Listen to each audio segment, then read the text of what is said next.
Hello everyone, कैसे हो आप सभी। आई होप आप बहुत ही अच्छे होंगे। तो आज के इस लेक्चर में स्टार्ट करेंगे एम्बेडेड सिस्टम का यूनिट 4 का वन शॉट लेक्चर। राइट, आज के इस लेक्चर में आरटीओएस बेस्ड एम्बेडेड सिस्टम डिज़ाइन ये जो यूनिट है कंप्लीट फिनिश करूंगा इस वन शॉट के अंदर। और जितने भी टॉपिक्स आपको सिलेबस में यहाँ पे दिख रहे हैं ना, सारे टॉपिक्स इस वन शॉट के अंदर मैंने कवर करा दिए हैं। साथ ही साथ सारे पीवाईक्यू, सारे इंपॉर्टेंट क्वेश्चन भी आपके तैयार हो जाएंगे। ओवरऑल आपका 100% यूनिट 4 तैयार हो जाएगा एम्बेडेड सिस्टम सब्जेक्ट का।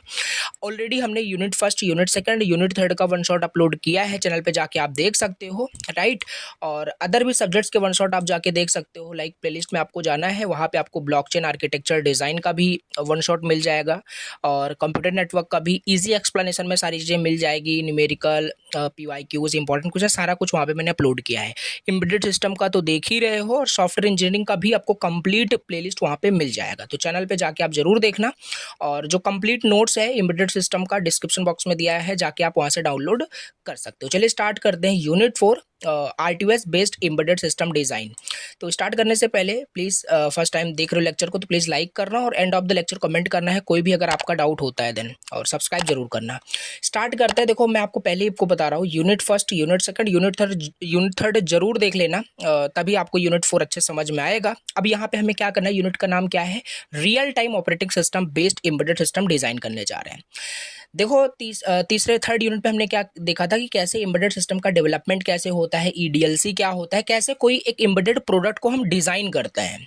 राइट, अब यहाँ पे ना हमें एम्बेडेड सिस्टम को ही डिज़ाइन करना है, डेवलप करना है, लेकिन आरटीओएस बेस्ड, मतलब रियल टाइम ऑपरेटिंग सिस्टम वहाँ पे हम यूज़ करेंगे। अब इसमें हमें बहुत सारे यहाँ पे टॉपिक्स पढ़ने हैं, मल्टी टास्किंग, मल्टी प्रोसेसिंग, सब कुछ यहाँ पे आपको समझाऊंगा, समझ में आपको आ जाएगा। चलिए स्टार्ट करते हैं। तो यहाँ पे पहला ही क्वेश्चन आता है, what is RTOS. RTOS means real time operating system. क्या होता है, ठीक है। तो सिंपल सी बात है, real time operating system unit first में भी आपने पढ़ा ही था, बताया ही था आपको। रियल टाइम ऑपरेटिंग सिस्टम क्या होता है कि ऐसा ऑपरेटिंग सिस्टम जो रियल टाइम एप्लीकेशन के लिए यूज़ किया जाता है। राइट, जिसमें टाइम जो है काफ़ी ज़्यादा स्ट्रिक्ट मतलब फॉलो किया जाता है।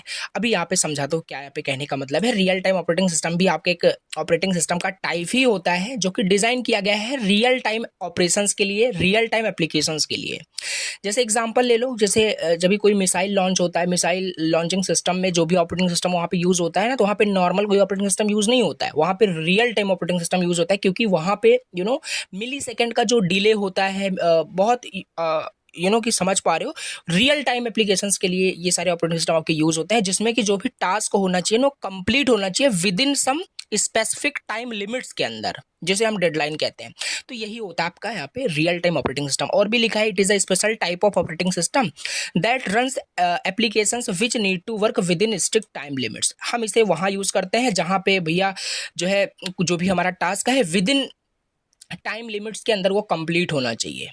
ठीक है, तो मे बी आप एक एग्जांपल ले सकते हो, से रोबोटिक्स का हो गया, एयरक्राफ्ट का हो गया। अभी एग्जांपल मैंने आपको बताया मिसाइल लॉन्चिंग सिस्टम में। राइट, मेडिकल इक्विपमेंट में ये आपका बहुत ज़्यादा यूज़ होता है। रियल टाइम ऑपरेटिंग सिस्टम की बात कर रहे हैं अभी, real time operating system based embedded system की बात ही नहीं कर रहा हूँ, बस रियल टाइम ऑपरेटिंग सिस्टम क्या होता है ये क्लियर कर रहा हूँ। तो बस यही होता है, ठीक है। आई होप आपको क्लियर हो गया होगा। इसे रीड कर लेना, नोट्स तो आपके पास रहेगा ही।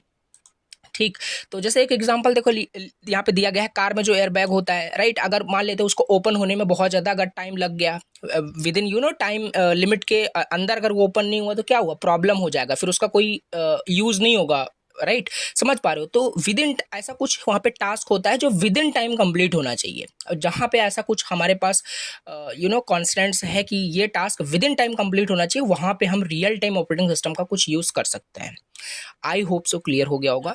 अब यहाँ पे कुछ फीचर समझ लेते हैं कि आरटीओएस रियल टाइम ऑपरेटिंग सिस्टम के क्या क्या मेन की फीचर्स होते हैं। तो पहला ही फीचर्स यही होता है, रियल टाइम, मतलब ये जो ऑपरेटिंग सिस्टम है ये रियल टाइम पे बेस्ड होता है। मतलब कि जो टास्क है जैसे विद इन टाइम लिमिट्स के अंदर कंप्लीट कर रहा है, तो ये हम यूज़ कर सकते हैं। One of the feature you can write multitasking. Real time operating system से हम मल्टीटास्किंग को अचीव करते हैं। Can handle many task at once like making coffee plus pizza. कहने का मतलब है कि अभी इसको आगे बहुत डिटेल से क्लियर करेंगे, सब इंडिविजुअल फीचर को हमें इन डिटेल पढ़ लेना है, ठीक है। तो मल्टीटास्किंग भी आगे हम देखने वाले हैं।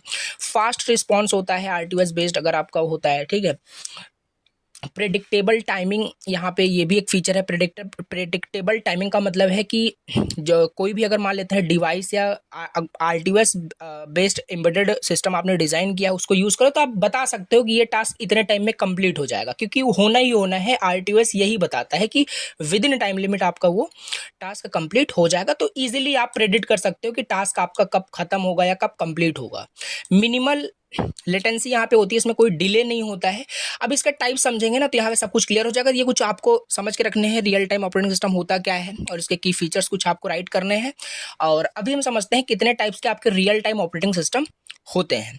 अभी हम खाली यहाँ पे आरटीओएस के बारे में समझने की कोशिश कर रहे हैं, जो कि देखा जाए अगर आपने ऑपरेटिंग सिस्टम पढ़ा ही होगा तो ये सब ऑपरेटिंग सिस्टम का टॉपिक है, राइट।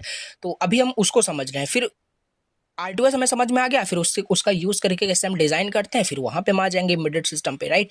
अब 3 टाइप्स के बेसिकली यहाँ पे देखा जाता है। Hard real time operating system होता है, soft real time operating system होता है, firm real time operating system होता है। एंड आई होप सो तीनों आपको पता होंगे। Hard real time operating system का मतलब क्या है? As the name suggest here, hard real time operating system, it means कि यहाँ पे जो टाइम लिमिट होगा ना वो बहुत ज़्यादा स्ट्रिक्ट होगा। मतलब उस टाइम, जैसे मान लेते हैं कोई एक टास्क है, राइट, कोई एक टास्क है और उसको कंप्लीट होना है विद इन 5 मिनट्स के अंदर, या विद इन 5 सेकेंड बोल लो, विद इन 5 सेकेंड आपका वो कंप्लीट होना है टास्क।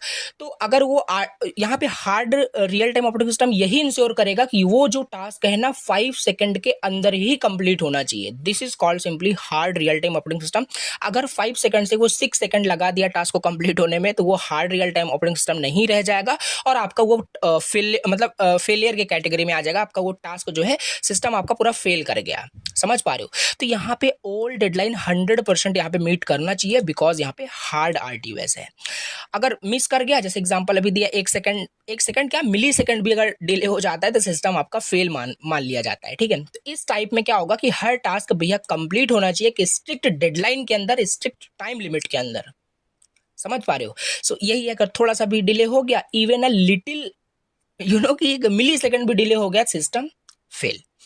एग्जाम्पल ले लो यहाँ पे एयर बैग का, पहले ही आपको बताया, right. Missile control one of the most कि आपका ये देख सकते हो, एग्जाम्पल रिलेट कर सकते हो। मिसाइल कंट्रोल जो सिस्टम होता है, लॉन्चिंग सिस्टम जो होता है, अगर वहाँ पे मिली सेकंड भी डिले हो गया फिर पूरा सिस्टम ही आपका फेल हो गया, ठीक है। तो ये hard real time operating system आपका ये होता है। और अब यहाँ पे हम दूसरा समझेंगे, soft real time operating system, right. अब सिंपल सी बात है, यहाँ पे जो टाइम लिमिट होगा soft real time operating system में ना, यहाँ पे उतना टाइम लिमिट आपका यहाँ पे स्ट्रिक्ट नहीं होगा। थोड़ा सा डिले यहाँ पे एक्सेप्टेबल हो सकता है, राइट। तो ये soft real time operating system का एग्जांपल, जैसे कोई टास्क है, मान लेते हैं 5 सेकंड में उसको कंप्लीट होना है और soft real time operating system का यूज़ हो रहा है, तो यहाँ पे मे भी हो सकता है एक सेकंड वहाँ पे लेट, मतलब थोड़ा सा डिले हो जाए, बट यहाँ पे ना थोड़ा सा, मतलब बहुत लिटिल डिले आप बोल सकते हो, एक्सेप्टेबल है, बहुत स्ट्रिक्ट मतलब नहीं यहाँ पे है, ठीक है। तो यही है, आप बोल सकते हो जैसे मल्टीमीडिया सिस्टम में, वीडियो कॉलिंग एप्स में, आइडियो प्लेयर्स में, यहाँ पे ये सारे ऑपरेटिंग सिस्टम के कुछ soft real time operating system के एग्जांपल लिख सकते हो। यहाँ पे ऐसा नहीं है कि जो है बहुत अगर डिले हो जाता है तो आपका सिस्टम फेल हो जाएगा। यहाँ पे सिस्टम एक्सेप्टेबल हो जाता है लेकिन आपका फेल नहीं होता। Soft real time operating system के कैटेगरी में बात कर रहा हूँ। आई होप आपको समझ में आ गया होगा कि soft real time operating system क्या होता है, ठीक है। यहाँ पे थोड़ा सा डिले एक्सेप्टेबल है। अब इसी तरीके से firm real time operating system होता है, राइट। इसमें क्या होता है कि इसमें थोड़ा सा, इसमें और ज़्यादा डिले आपका एक्सेप्टेबल है। समझ पा रहे हो? यहाँ पे ऐसा नहीं है कि जैसे बट यहाँ पे firm real time operating system में क्या होगा ना, अगर बार बार डिले आपका आ रहा है, फ्रिक्वेंटली डिले वहाँ पे हो रहा है, तो फिर आपका सिस्टम वहाँ पे फेल कर जाता है। एग्जाम्पल यहाँ पे देख सकते हो। अब यहाँ पे हम अपना अगला थोड़ा सा टॉपिक डिस्कस कर लेते हैं, और इसमें देखो डिफरेंस भी एग्जाम में पूछा जा सकता है। Hard real time operating system and soft real time operating system में डिफरेंस क्या होता है। यूनिट फर्स्ट के अंदर भी यही डिफरेंस मैं आपको बताया था, यहाँ पे भी मेंशन कर दिया क्योंकि इंपॉर्टेंट है। तो देख लेना, डेफिनेशन पहले बताना, फिर डेडलाइन बहुत स्ट्रिक्ट होता है, ये फ्लेक्सिबल है, इफेक्ट ऑफ मिसिंग। तो ये नोट्स आपके पास रहेगा, ये पॉज कर लो, रीड कर लो। इसमें कुछ नया नहीं है, जस्ट अभी मैंने आपको सारी चीज़ें बता दी, बस पॉइंट वाइज यहाँ पे डिफरेंशिएट करना है इसको। अभी यहाँ पे समझते हैं मोस्ट इंपॉर्टेंट, जो कि है characteristics of real time operating system. ये जो टॉपिक है इंडिविजुअल 7 मार्क्स में ये पूछा गया है, राइट।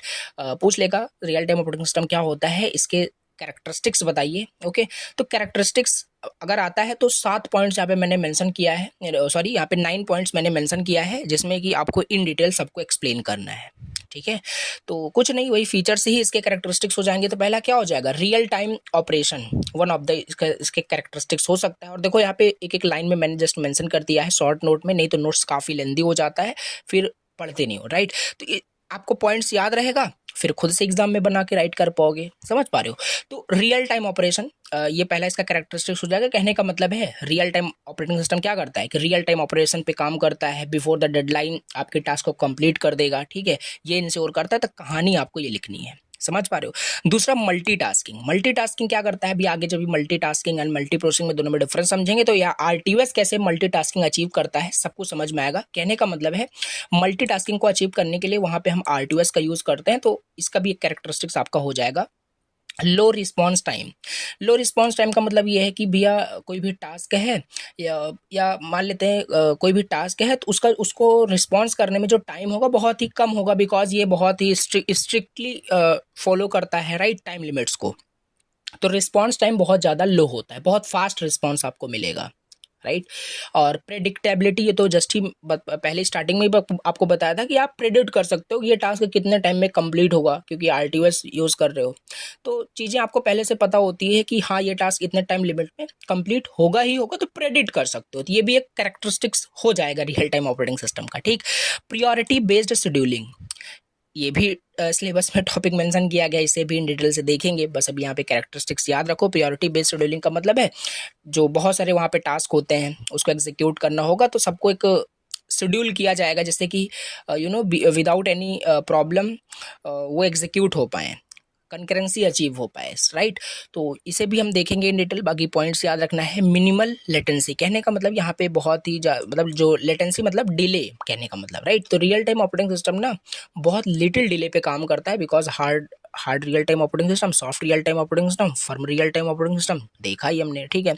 तो सबके अपने अपने यूज केस हैं। इफिशिएंट रिसोर्स मैनेजमेंट यहाँ पे होता है आरटीओएस का, ये भी एक कैरेक्टरिस्टिक्स हो जाएगा।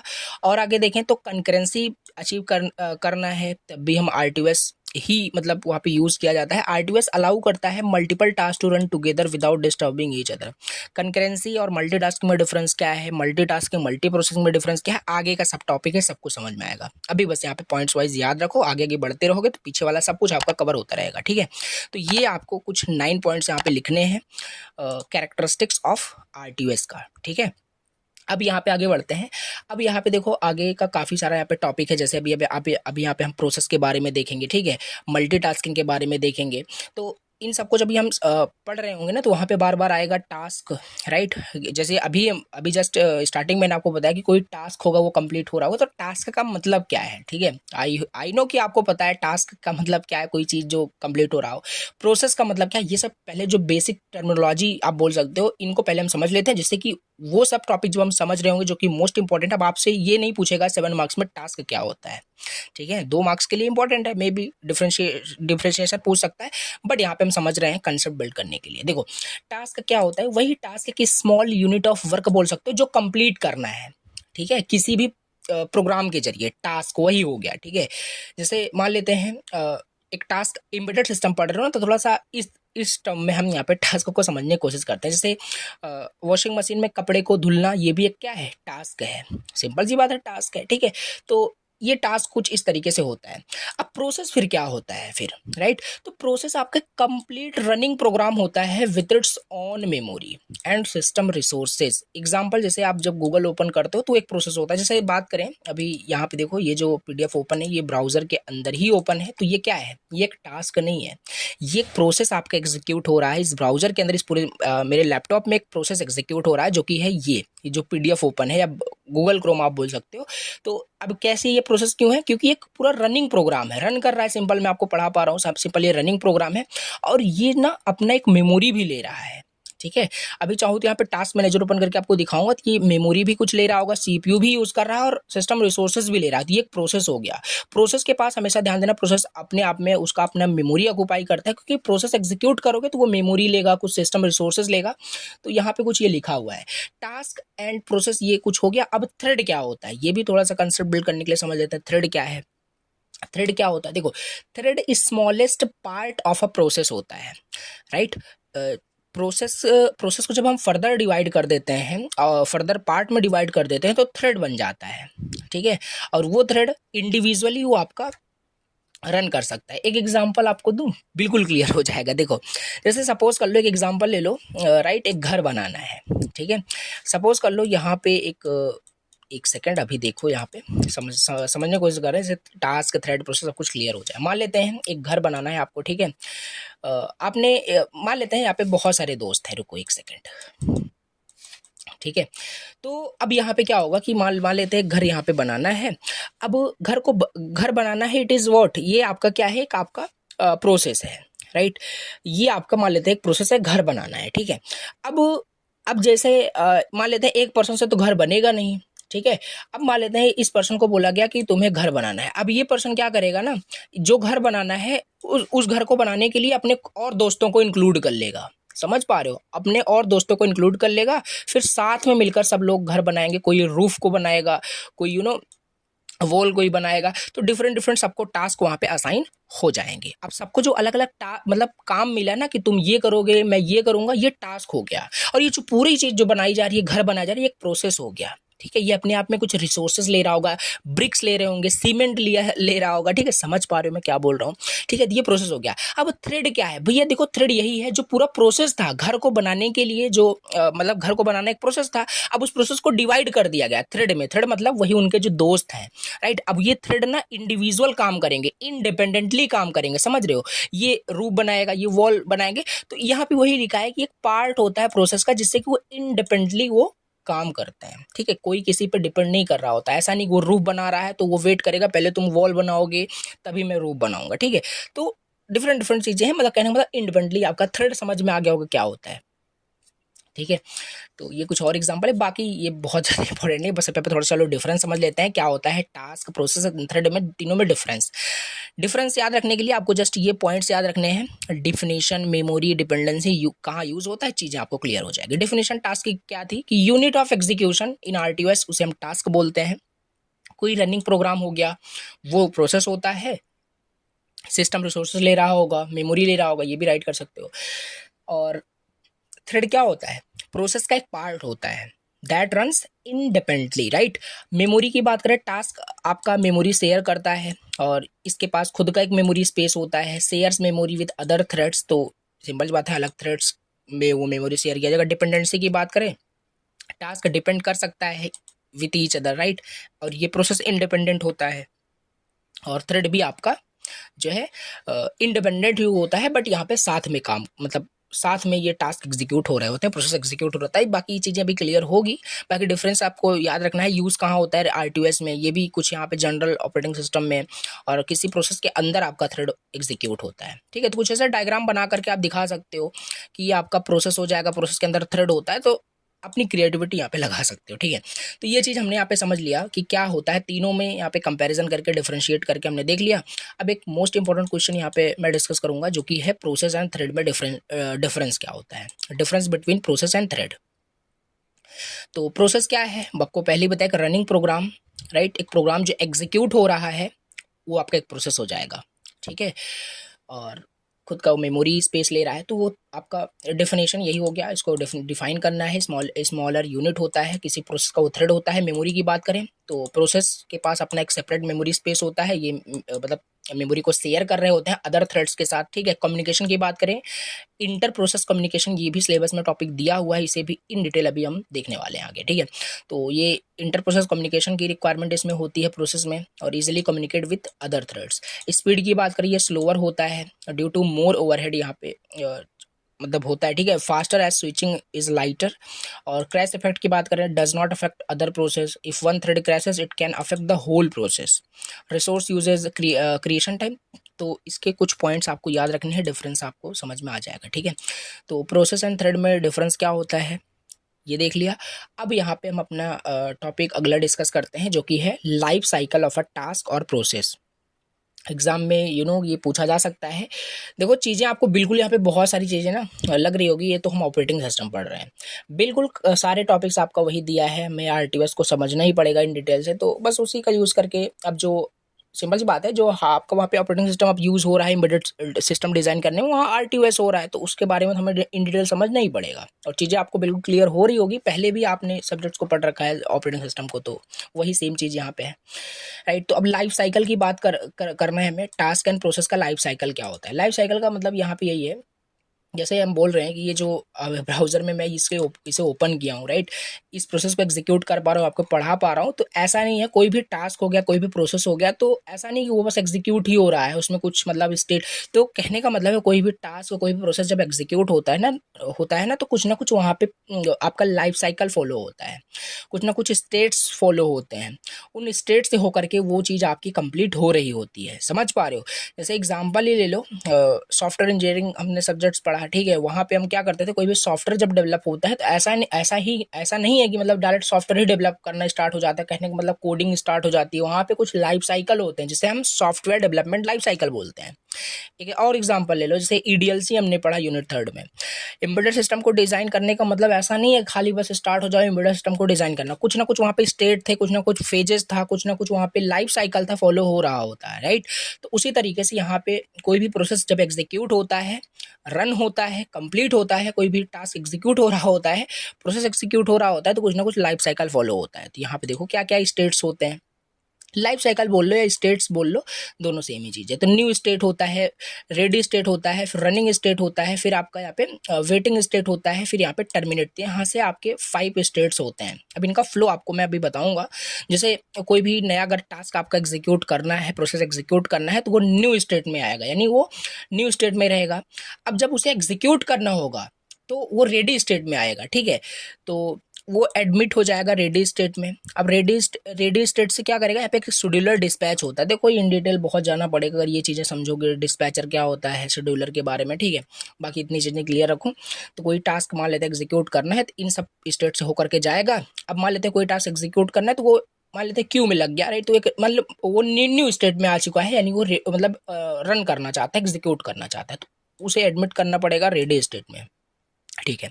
फिर रेडी स्टेट से उसे रनिंग स्टेट में आना होगा एग्जीक्यूट करने के लिए, ठीक है। तो यहाँ पे आएगा, बीच में मान लेते कुछ इंटरप्ट हो जाता है, फिर से रेडी स्टेट में आ जाएगा, फिर वेटिंग स्टेट में टर्मिनेट। तो इसको थोड़ा सा एग्जांपल से क्लियर करने की कोशिश करते हैं। देखो न्यू स्टेट में जैसे मान लेते हैं वही कोई एक नया प्रोसेस आपका क्रिएट हुआ, तो वो कहाँ जाएगा, न्यू स्टेट के अंदर ही जाएगा। न्यू स्टेट का मतलब ये थोड़ी ना रन होना स्टार्ट हो गया, it is not it ready to run, right. तो एक एग्जांपल जैसे देखो यहाँ पे काफ़ी अच्छा एग्जांपल लिखा है।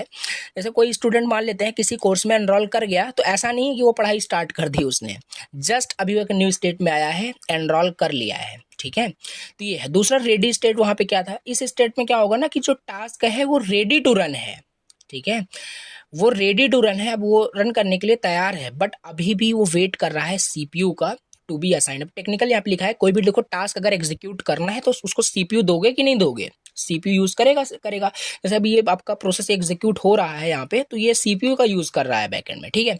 तो यहाँ पे कहने का मतलब यही है, टास्क आपका रेडी है रन करने के लिए, बट अभी that task is still waiting for the CPU to be assigned. जैसे एग्जांपल अभी जस्ट दिया, कोर्स में इन्होंने एनरोल तो कर लिया, right. A student standing in a queue to enter the classroom, ठीक है। Task goes to the ready state after being admitted from the new state finished blocked। देखो यहाँ पे कुछ लिखा हुआ है, अब इसको देखो मत पढ़ना, ठीक है, थोड़ा सा कंफ्यूजिंग यहाँ पे एग्जांपल दिया हुआ है। कहने का मतलब है देखो जैसे कोई टास्क आपका न्यू स्टेट में है, यानी वो क्रिएट कर दिया गया है, एग्जीक्यूट करना है। अब वो रेडी स्टेट में आएगा, यानी वो रेडी टू रन है, मतलब एग्जीक्यूट करने के लिए वो तैयार है, बट अभी उसको सीपीयू नहीं मिला है। सीपीयू क्यों उसे असाइन नहीं हुआ है, मान लेते हैं कोई अदर प्रोसेस अभी सीपीयू का यूज कर रहा है, तो इसलिए वो वेट कर रहा है। अब वो रनिंग स्टेट में जब आएगा ना, तो ये आपका एक एक्टिव स्टेट होता है, मतलब यहाँ पे टास्क आपका आपके टास्क को आपके प्रोसेस को सीपीयू असाइन कर दिया जाएगा। अगर वो सीपीयू को असाइन कर दिया गया तो वो टास्क एग्जीक्यूट करना स्टार्ट हो जाएगा, ऑपरेशन परफॉर्म करना, ठीक है। तो जैसे student finally gets a chance to give a presentation, उसने कोर्स में एनरोल किया, राइट। और अब मान लेते हैं उसे एक प्रेजेंटेशन देने का मौका मिला, यानी उसको माइक मिल गया, माइक इट इज़ एग्जांपल ले लो, एक सीपीयू की तरह माइक को समझ लो, भी माइक कोई दूसरा यूज़ कर रहा था तो उसे बोलने का चांस नहीं मिला था, स्टिल वो लाइन में लग गया, जा करके स्टेज पे खड़ा था पीछे कि जब भी माइक मुझे मिलेगा तो मैं बोलूँगा, ठीक है। अभी माइक उसे मिला, माइक उसे फ्री हो गया, तो वो रनिंग स्टेट में आ गया। आई होप यहाँ पे थोड़ा सा एग्जाम्पल रिलेट करोगे तो ये चीज़ें क्लियर हो जाएगी, ठीक है। तो रनिंग स्टेट हो गया। अब ब्लॉक्ड स्टेट क्या होगा? देखो, block state simple, a task moves to the block state when it is waiting for some events और रिसोर्सेज लाइक इनपुट और आउटपुट, ठीक है। देखो, इसका ब्लॉक्ड स्टेट का मतलब ये होगा, जैसे अभी मान लेते हैं वो जो स्टूडेंट था प्रेजेंटेशन देना स्टार्ट किया, माइक का यानी सीपीयू का यूज करके बोल, उसमें कुछ बोल रहा है, ठीक है, टास्क एक प्रोसेस एग्जीक्यूट कर रहा है। अब बीच में मान लेते हैं कुछ जो यूज़र का कुछ मान लेते हैं इनपुट की रिक्वायरमेंट है, उन्होंने स्टूडेंट ने कुछ क्वेश्चन पूछा, जो भी वहाँ पे सेमिनार में जो भी बैठे हुए हैं, एग्जांपल से ही समझो इसको, ठीक है। तो उसने बीच में कुछ क्वेश्चन पूछ लिया और उस क्वेश्चंस का वो वेट कर रहा है आंसर के लिए, ठीक है, आंसर के लिए वो वेट कर रहा है और कोई आंसर कर ही नहीं रहा है वहाँ पे, तो वो तब तक वहाँ पे पॉज रहेगा, यानी वो ब्लॉक्ड स्टेट हो गया। वो वेट कर रहा है कुछ इवेंट के लिए कि जो मैंने क्वेश्चन पूछा है आप पहले उसका आंसर करो, तब मैं आगे कंटिन्यू कर पाऊंगा अपने प्रेजेंटेशन को। समझ पा रहे हो? This is simply blocked state. वो तब तक वेट करता रहेगा जब तक उसको कुछ इवेंट नहीं मिल जाएगा, ठीक है। तो ये है कुछ आपका। तो जैसे ये भी एक एग्जांपल यहाँ पे देखो, दूसरा लिखा हुआ है, वो प्रेजेंटेशन दे रहा था, बीच में उसका प्रोजेक्टर ही खराब हो गया तो वो ब्लॉक्ड स्टेट में चला गया। वो क्या करेगा? वेट करेगा जब तक कि वो प्रोजेक्टर आपका फिक्स नहीं हो जाता। समझ पा रहे हो? फिफ्थ आपका एग्जिट स्टेट हो जाएगा, मतलब जब आपका उसका सारा प्रेजेंटेशन खत्म हो जाएगा, उसका यानी प्रोसेस आपका पूरा एग्जीक्यूट हो जाएगा, तो वो एग्जिट स्टेट में चला जाएगा, यानी अभी वो प्रोसेस आपका एग्जीक्यूट होना बंद हो चुका है, अब सीपीयू किसी दूसरे प्रोसेस को असाइन किया जाएगा। तो ये पांचों स्टेट ना आपको यहाँ पे एक्सप्लेन करने हैं। यहाँ पे छोटे छोटे पॉइंट्स में मैंने बता दिया, बाकी अगर 7 मार्क्स में पूछा जाए तो इन डिटेल डायग्राम बना करके बहुत अच्छे से समझा सकते हो, ठीक है, इन डिटेल। तो ये हमने कुछ लाइफ साइकिल समझ लिया, स्टेट समझ लिया, प्रोसेस टास्क का क्या होता है। अब इसी में एक अगला टॉपिक दिया गया है सिलेबस में, जो कि इंटरप्ट रूटीन इन आरटीयूएस। इसका मतलब क्या है, इसे देख लेते हैं। रियल टाइम ऑपरेटिंग सिस्टम में कैसे इंटरप्ट रूटीन का मतलब क्या होता है इसे समझते हैं। पहले इंटरप्ट का मतलब समझते हैं। पहले इंटरप्ट क्या होता है? Interrupt, it is a signal, right, that tells the CPU to stop its current work and immediately handle a more important और अर्जेंट टास्क। मान लेते हैं आप जैसे एक स्टूडेंट एग्जांपल से इसको समझते हैं, बाकी यहाँ पे दूसरा भी एग्जांपल यहाँ पे दिया हुआ है। इंटरप्ट का मतलब समझ रहे हो कि कोई एक टास्क एग्जीक्यूट हो रहा था, बीच में कोई आकर के बाधा उत्पन्न कर दिया, ठीक है, इंटरप्ट जनरेट कर दिया।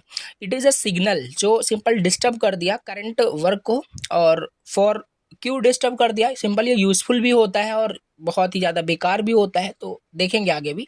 तो कहने का मतलब ये इट इज़ अ सिग्नल जो सीपीयू को बताता है कि जो भी करंट का अभी वर्क आप एग्जीक्यूट कर रहे हो, वो सीपीयू उसे स्टॉप कर देगा इमीडिएटली और हैंडल करेगा, उससे भी ज़्यादा कोई प्रियोरिटी बेस्ड जो उसके वर्क होगा उसे कंप्लीट करेगा, ठीक है।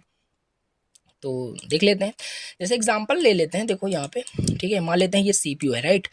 सीपीयू आपका मान लेते हैं यहाँ पे है, और ये क्या कर रहा है? कोई P1 प्रोसेस को एग्जीक्यूट कर रहा है, कोई P1 प्रोसेस को एग्जीक्यूट कर रहा है, ठीक है। और ये P1 प्रोसेस जो है ना उतना ज़्यादा इंपॉर्टेंट नहीं है, ये एग्जीक्यूट कर रहा है सीपीयू इस P1 प्रोसेस को। उसी टाइम मान लेते हैं कोई, मान लेते हैं P2 प्रोसेस आ गया, P2 कोई प्रोसेस आ गया जिसको एग्जीक्यूट करना बहुत, जिसको सीपीयू को बहुत जल्दी मतलब यूज़ करना है, बहुत ज़्यादा ज़रूरी आपका ये आपका प्रोसेस है, बोल सकते हैं ऐसा कुछ आपका ये प्रोसेस है। तो तुरंत क्या होगा ना कि यहाँ पे एक इंटरप्ट सिग्नल जनरेट किया जाएगा, इसे एग्जीक्यूट करना बंद कर देगा, सीपीयू इसे मिल जाएगा, अब प्रोसेस P2 इसे एग्जीक्यूट। यही बस यहाँ पे इंटरप्ट का मतलब क्लियर हो गया होगा, ठीक है। तो इंटरप्ट सर्विस रूटीन क्या होता है? चलो ठीक है, इंटरप्ट का मतलब हमने समझ लिया। तो इंटरप्ट रूटीन ये आरटीयूएस में क्या होता है इसे समझते हैं। इंटरप्ट सर्विस रूटीन, ISR, ये क्या है? देखो, ISR इंटरप्ट सर्विस रूटीन एक स्मॉल फंक्शन होता है या कोड ब्लॉक बोलो, that execute automatically in response to an interrupt. कहने का मतलब है कि जब ही इंटरप्ट आपका जनरेट होगा, ठीक है, तो ऑटोमेटिकली ये जो आपका फंक्शन होता है, जो आपका ये सिंपल ये ISR क्या है? इंटरप्ट सर्विस रूटीन एक स्मॉल फंक्शन की तरह बोल लो, small function block of code बोल लो, जो एग्जीक्यूट हो जाएगा ऑटोमेटिकली जैसे ही आपका इंटरप्ट सिग्नल जनरेट होता है, राइट। तो अभी इसको थोड़ा सा एग्जांपल से क्लियर करेंगे। तो द ISR मतलब interrupt service routine quickly handle करेगा इंटरप्ट को। मान लेते हैं जैसे इंटरप्ट आपका वहाँ पे जनरेट हुआ था P1 को जब वो एग्जीक्यूट कर रहा था, तुरंत आपका ये ISR यानी इंटरप्ट सर्विस रूटीन जो फंक्शन है एग्जीक्यूट हो जाएगा और तुरंत रिस्पॉन्स करेगा दूसरे प्रोसेस के लिए, क्विकली हैंडल करेगा इंटरप्ट्स को, does only urgent and necessary work के लिए काम करेगा ये आपका। After completing it returns control to the task that was interrupted. हाँ, जैसे वही P1 को वो मान लो एग्जीक्यूट आपका कर रहा था, अब P2 का काम जब खत्म हो जाएगा तो वो अगेन क्या करेगा, P1 को एग्जीक्यूट करना स्टार्ट कर देगा। तो ये कुछ यहाँ पे है इंटरप्ट सर्विस रूटीन का मतलब। अब यहाँ पे हम अपना अगला टॉपिक डिस्कस करते हैं, जो कि एग्जांपल भी देखो यहाँ पे लिखा हुआ है, इसे रीड कर सकते हो कि कोई देखो temperature sensor suddenly reports over heating, the ISR will handle this event turning of a motor. होता नहीं है यहाँ पे देखो एग्जाम्पल, इसको थोड़ा सा कोई हीटर का एग्जांपल ले लो, राइट, कि जब भी उसको आप प्लग करते हो तो वो हीट होना स्टार्ट हो जाता है, जो भी हीटर होता है। तो जब ओवर हीटिंग स्टार्ट हो जाती है तो ऑटोमेटिकली आपका जो पावर सप्लाई होता है डिस्कनेक्ट हो जाता है, समझ पा रहे हो, तो एक इंटरप्ट सिग्नल ही वहाँ पे जनरेट होता है बोल सकते हो, राइट। तो ये कुछ इंटरप्ट सर्विस रूटीन आपका ये होता है। कैसे आपका जो RTOS है वो हैंडल करता है इंटरप्ट्स को differently than general operating system. How RTOS handle interrupts differently than general operating system. तो देखो, अब यहाँ पे कहने का मतलब कि जो रियल टाइम ऑपरेटिंग सिस्टम होता है वो इंटरप्ट को कैसे जनरल ऑपरेटिंग सिस्टम में हैंडल करता है, राइट। देखो, अब यहाँ पे हम समझते हैं जनरल ऑपरेटिंग सिस्टम और RTOS में दोनों में कैसे इंटरप्ट को हैंडल किया जाएगा। तो टाइमिंग की बात करें, जनरल ऑपरेटिंग सिस्टम में यहाँ पे डिले हो सकता है हैंडलिंग इंटरप्ट्स। सिंपल सी बात है, अगर जनरल ऑपरेटिंग सिस्टम वहाँ पे यूज़ किया गया है तो वहाँ पे जब इंटरप्ट को हैंडल करोगे ना तो कोई टाइम लिमिट नहीं है, बहुत डिले भी हो सकता है, लेकिन यहाँ पे इमीडिएटली आपका वो एग्जीक्यूट होगा। जैसे यहाँ पे आपको बताया कि इस मतलब एग्जीक्यूट करेगा ऑटोमेटिकली जैसे इंटरप्ट आपका जनरेट होता है, समझ पा रहे हो कि आपका RTOS यही है, टाइम कांस्टेंट पे काम करता है। और डिटर्मिनिज्म की बात करें, कोई गारंटी यहाँ पे नहीं है, बट यहाँ पे प्रेडिक्टेबल एंड टाइम बाउंड होता है RTOS में, बताया था। टास्क हैंडलिंग की बात करें, कोई स्ट्रिक्ट टाइमिंग यहाँ पे नहीं होती है। यहाँ पे रिज्यूम होता है, जो भी इंटरप्ट किया गया है वो रिज्यूम हो जाता है विदाउट एनी डिले, जैसे ही टास्क कंप्लीट हो जाता है, कोई दूसरा टास्क कंप्लीट हो जाता है। यूज केस की बात करें, डेस्कटॉप लैपटॉप में ये आपका यूज होता है जनरल ऑपरेटिंग सिस्टम। RTOS आपका कहाँ यूज होता है, एम्बेडेड सिस्टम में यूज होता है, रियल टाइम एप्लीकेशन पर्पज के लिए ये आपका यूज होता है। जैसे वॉशिंग मशीन का एग्जांपल ले लो, वहाँ पे भी ये यूज हो रहा होगा, राइट। तो सिंपल सी बात है, जैसे वॉशिंग मशीन में कपड़े आप धुलते हो, टाइम लिमिट आपने दे दिया 10 मिनट 15 मिनट में आपका कपड़ा धुल उठेगा, राइट। तो ऐसा थोड़ी ना है कि सारा दिन वो कपड़ा धुलता रहेगा, राइट। तो टाइम लिमिट है, टाइम बाउंड है यहाँ पे। तो RTOS का मतलब समझ में आ रहा होगा आपको, ठीक है। तो in RTOS interrupts handling fast होता है मिनिमल लेटेंसी के साथ। This is important in real time system where every second matter, like in airbags, ये सब मैं आपको बता रखा हूँ। तो यही होता है कि रियल टाइम ऑपरेटिंग सिस्टम में जो इंटरप्ट की जो हैंडलिंग होगी वो बहुत फास्ट होगी, जनरल ऑपरेटिंग सिस्टम में देखोगे तो बहुत ही स्लो होगी। ये सारी चीज़ें यहाँ पे होगी, कोई गारंटी नहीं होगा, राइट, और स्ट्रिक्ट टाइमिंग नहीं होगा। तो ये सब यहाँ पे आप बता सकते हो। अब यहाँ पे हम अपना अगला टॉपिक डिस्कस करते हैं, जो कि है ISR वर्सेस टास्क, यानी प्रायोरिटी हैंडलिंग की बात की जा रही है।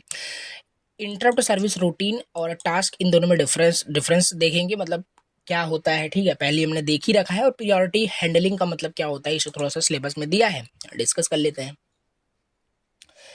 ISR interrupt service routine has higher priority than task. Yes, जैसे ये क्या है आपको पहले बताया, small block of code like a function जो इंटरप्ट जनरेट होते ही ऑटोमेटिकली एग्जीक्यूट करेगा, ठीक है। तो इसकी प्रायोरिटी ज़्यादा होगी। ISR और टास्क, इन दोनों में प्रायोरिटी सबसे ISR की ज़्यादा होगी than more than task, right. तो जब इंटरप्ट आपका अकर होगा तो RTOS स्टॉप करेगा रनिंग टास्क को, ठीक है, एग्जीक्यूट करेगा ISR को and then resume the task, ठीक। तो ये कुछ इस तरीके से इसका फ्लो यहाँ पे है। और ISR आपका नॉन ब्लॉकिंग है, that is it does not wait, it finish quickly and leaves. तो ये कुछ यहाँ पे कहने का मतलब यहाँ पे बस यही दिया है कि अगर आपके पास इंटरप्ट सर्विस रूटीन है और कोई टास्क एग्जीक्यूट हो रहा है तो प्रायोरिटी हैंडलिंग किसकी होगी, तो ISR की प्रायोरिटी हैंडलिंग वहाँ पे होगी, बिकॉज ISR की सबसे ज़्यादा प्रायोरिटी होती है। कोई भी इंटरप्ट अगर अकर होता है तो जो रियल टाइम ऑपरेटिंग सिस्टम होगा वो जो रनिंग टास्क जो होगा वो उसे पॉज करेगा, राइट, और एग्जीक्यूट करेगा इंटरप्ट सर्विस रूटीन को, देन फिर से रिज्यूम करेगा, ठीक है। तो ये है यहाँ पे कुछ इसका एग्जांपल दिया है। ISR को आप इमरजेंसी डॉक्टर की तरह बोल सकते हो, टास्क को रेगुलर पेशेंट की तरह बोल सकते हो। तो इमरजेंसी पहले यहाँ पे हैंडल किया जाता है, ठीक है, देन रेगुलर ट्रीटमेंट्स रिज्यूम होगा। तो ये कुछ आईएसआर वर्सेस टास्क का कुछ एग्जांपल है, याद रखना है। अब यहाँ पे हम समझ लेते हैं, थोड़ा सा बेसिक आइडिया समझ लेते हैं कि नेस्टेड इंटरप्ट का मतलब क्या होता है, ठीक है। नेस्टेड इंटरप्ट क्या होता है और इसको कैसे हैंडल करते हैं। देखो, नेस्टेड इंटरप्ट का मतलब यही होता है कि एक इंटरप्ट तो जनरेट किया गया, राइट, एक इंटरप्ट जनरेट किया गया, एक इंटरप्ट सिग्नल जनरेट किया गया, उसी के बाद एक और इंटरप्ट सिग्नल जनरेट कर दिया गया, ठीक है। तो नेस्टेड इंटरप्ट आपका वो हो जाएगा, समझ पा रहे हो, एक के बाद एक मतलब ऐसा नहीं बोल रहा हूँ कि जैसे एक यहाँ पे इंटरप्ट आपका जनरेट किया गया, दूसरा आपका उसी के बाद क्या कर दिया गया। तो नेस्टेड का मतलब नेस्टेड लूप, नेस्टेड फंक्शन आपने देखा होगा। तो मतलब एक चीज आपका पहले वो हैंडल किया ही नहीं गया इंटरप्ट को, तुरंत आपने और वहाँ पे इंटरप्ट जनरेट कर दिया, सिंपल। यहाँ पे नेस्ट कहने का मतलब है कि इंटरप्ट के अंदर इंटरप्ट जनरेट कर दिया गया। जब आपका मान लेते हैं जब आपका आईएसआर यानी रन कर रहा है, अनदर हायर प्रायोरिटी इंटरप्ट कर दिया उस इंटरप्ट को, ठीक है। तो after handling the second one, the first ISR continues. तो सिंपल सी बात है, पहले मान लेते हैं, देखो इंटरप्ट, देखो इस तरीके से क्लियर करते हैं। तो ये मान लेते हैं इंटरप्ट 1 है, जनरेट किया गया, फंक्शन एग्जीक्यूट किया गया, इसी के अंदर भैया फिर से दूसरा इंटरप्ट यहाँ पे जनरेट कर दिया गया है। अब हैंडल कौन सा होगा, पहले सेकंड वन यहाँ पे हैंडल होगा, पहले ये आपका टर्मिनेट होगा, देन फिर आपका ये चीज़ यहाँ पे रिटर्न होगा, ठीक है। तो ये क्या है, ये नेस्टेड इंटरप्ट का कुछ एग्जाम्पल है, राइट। तो एक और एग्जाम्पल देखो यहाँ पे दिया हुआ है नेस्टेड इंटरप्ट को समझने के लिए। मान लेते हैं आप एक फ़ोन कॉल पे हो, ठीक है, फ़ोन कॉल पे हो, फ़ोन कॉल आपका एग्जीक्यूट हो रहा है, तो वो ISR 1 हो जाएगा।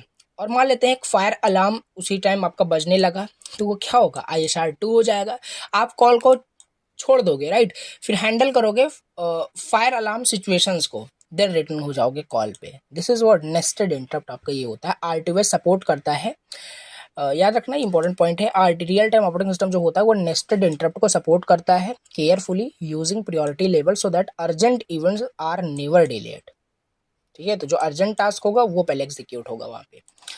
तो ये नेस्टेड इंटरप्ट ये होता है। अब यहाँ पे ये थोड़ा सा इंपॉर्टेंट है, देख लेना, और इसे इन डिटेल भी एक्सप्लेन कर सकते हो अगर ये 7 मार्क्स में आ जाता है कि इंटरप्ट क्या है और कैसे हैंडल करते हैं इंटरप्ट को रियल टाइम ऑपरेटिंग सिस्टम के अंदर। तो पॉइंट्स तो यहाँ पे है, बता सकते हो। तो पहला टास्क आपका स्टार्ट होगा, मान लेते हैं टास्क एग्जीक्यूट हो रहा है, फिर इंटरप्ट सिग्नल जनरेट होगा, फिर R2S पॉज करेगा उसे, जैसे पॉज होगा तो क्या एग्जीक्यूट होगा automatically, ISR interrupt service routine, फिर वो कंप्लीट हो जाएगा, फिर रिज्यूम हो जाएगा फिर से जो पॉज किया था टास्क को, ठीक है। तो ये कुछ इसका फ्लो होता है, इस तरीके से इंटरप्ट आपका हैंडल हो रहा है, ठीक है। अब यहाँ पे हमें देखो सारी चीज़ें क्लियर हो गई, टास्क क्या है, प्रोसेस क्या है, थ्रेड क्या है, डिफरेंस, बहुत सारी चीज़ें हमने यहाँ पे बेसिक समझ ली। अब यहाँ पे हम मल्टीटास्किंग समझते हैं, क्या होता है मल्टीटास्किंग, राइट, कैसे मल्टीटास्किंग आपका काम करता है, इसके लिमिटेशंस विथ डायग्राम समझेंगे, फिर मल्टी प्रोसेसिंग, फिर दोनों में डिफरेंस, काफ़ी सारी चीज़ें यहाँ पे हमें समझना है। तो चलो यहाँ पे समझते हैं। अब चलो यहाँ पे समझते हैं कि मल्टीटास्किंग क्या होता है, राइट, और कैसे ये काम करता है, सारी चीज़ें समझ में आ जाएगी। देखो मल्टीटास्किंग क्या है, मल्टीटास्किंग से आप क्या समझते हैं, राइट। तो सिंपल सी बात है, जैसे आप अपना एग्जांपल ले लो, कभी कभी क्या होता है कि बहुत सारी चीज़ें आप एक बार में बहुत सारी चीज़ें एक साथ ही करते हो, तो आप बोलते हो वो मल्टीटास्किंग है। देखो मैं आपका पहले कन्फ्यूज़न दूर करता हूँ, मल्टीटास्किंग और कंकरेंसी दोनों में थोड़ा सा डिफरेंस है। जैसे देखो क्या होता है कि मल्टीटास्किंग का पहले मैं आपको मतलब बताता हूँ। एट द सेम टाइम, याद रखना, राइट, क्या बोलो, एट द सेम टाइम अगर मल्टीपल टास्क आपके एग्जीक्यूट हो रहे हैं, राइट, तो क्या होता है, वही आपका मल्टीटास्किंग होता है। नाम से क्लियर हो रहा है, multitasking eight the same time, नाम मतलब यही आपका यहाँ पे इंपॉर्टेंट है, eight the same time, right. Same time पे अगर आपके बहुत सारे टास्क आपके एग्जीक्यूट हो रहे हैं, बहुत सारे प्रोसेस एग्जीक्यूट हो रहे हैं, तो उसे हम मल्टीटास्किंग बोलते हैं, ठीक है। तो अब एक एग्जांपल से आपको मैं क्लियर करता हूँ। जैसे क्या होता है कि आप मान लेते हैं आप ये वीडियोस देख रहे हो, फिर लेक्चर देख रहे हो, और साथ ही साथ मान लेते हैं आप खाना भी बना रहे हो, तो क्या आप इसे मल्टीटास्किंग बोलोगे, आंसर करो।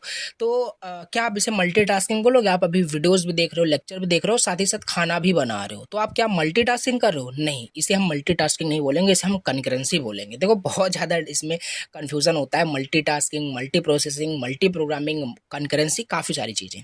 तो मल्टीटास्किंग का मतलब यही होगा कि एक मतलब सेम टाइम पे, जैसे मैं बात करूं, जैसे एग्जांपल ले लो, वन टाइम पे मान लेते हैं, इसी टाइम पे मान लेते हैं आपका P1 भी प्रोसेस एग्जीक्यूट हो रहा है, इसी टाइम पे P2 भी एग्जीक्यूट हो रहा है, तब हम बोलेंगे इसे मल्टीटास्किंग। लेकिन आप जो कर रहे हो ना, जैसे अभी लेक्चर आप देख रहे हो, और लेक्चर देख रहे हो साथ साथ आप खाना भी बना रहे हो, ये मल्टीटास्किंग नहीं है, ये आपका कंकरेंसी है। क्यों मल्टीटास्किंग नहीं है? ये आपको लग रहा होगा कि ये चीज़ें आपकी मल्टीटास्किंग है, बट वो कंकरेंसी होती है। एट द सेम टाइम आप वहाँ पे एग्जीक्यूट मतलब दोनों चीज़ नहीं कर रहे हो। अगर आप लेक्चर देख रहे हो तो फिर आपका खाना वाला जो काम होगा, खाना बनाने वाला काम होगा, वो पॉज हो जाता है एक आध सेकंड के लिए या मिली सेकंड के लिए क्यों ना सही, ठीक है। अब जब खाना बनाने जाओगे तो फिर आपका ये लेक्चर मिस हो जाएगा, यानी मिली सेकंड का एग्जाम्पल ले लो बट पॉज होगा, तो वो मल्टीटास्किंग नहीं हो गया, ठीक है। तो कंकरेंसी मल्टीटास्किंग में डिफरेंस आई होप क्लियर हो गया होगा, ठीक है।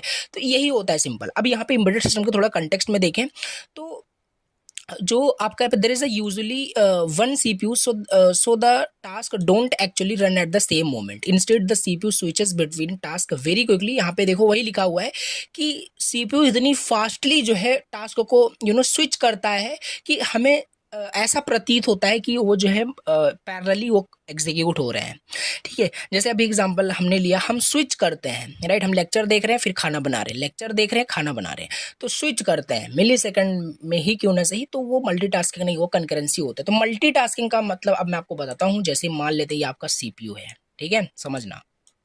मान लेते हैं ये आपका सीपीयू है, और इस सीपीयू पे अब मान लेते हैं यहाँ पे आपका क्रोम एग्जीक्यूट हो रहा है, राइट। क्रोम एग्जीक्यूट हो रहा है, यहाँ पे आपका MS वर्ड एग्जीक्यूट हो रहा है, राइट। बहुत बढ़िया, MS वर्ड एग्जीक्यूट हो रहा है। यहाँ पे आपने जो है अलग कोई यहाँ पे ब्राउज़र चला दिया या व्हाट्सएप इसी में यूज़ करना स्टार्ट कर दिए, ठीक है। और यहाँ पे मान लेते हैं फेसबुक एग्जीक्यूट करना स्टार्ट कर दिया, तो ये सेम सीपीयू को यूज़ कर रहे थे एट द सेम टाइम, अब मान के चलना, ठीक है। ये आपका क्या है, ये मल्टीटास्किंग हो गया, ठीक है। अब देखो एग्जांपल, थोड़ा सा रियल लाइफ एग्जांपल आपको यहाँ पे देता हूँ। जैसे ये ब्राउज़र जो है मैं यूज़ कर रहा हूँ, ठीक है।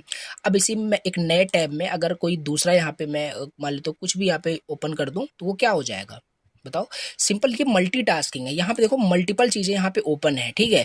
तो ये है आपका multitasking eight the same time, दोनों चीज़ें। अब इतना हमें इन डिटेल नहीं जाना, चीज़ें आपको क्लियर होगी मल्टीटास्किंग क्या होता है, ठीक है।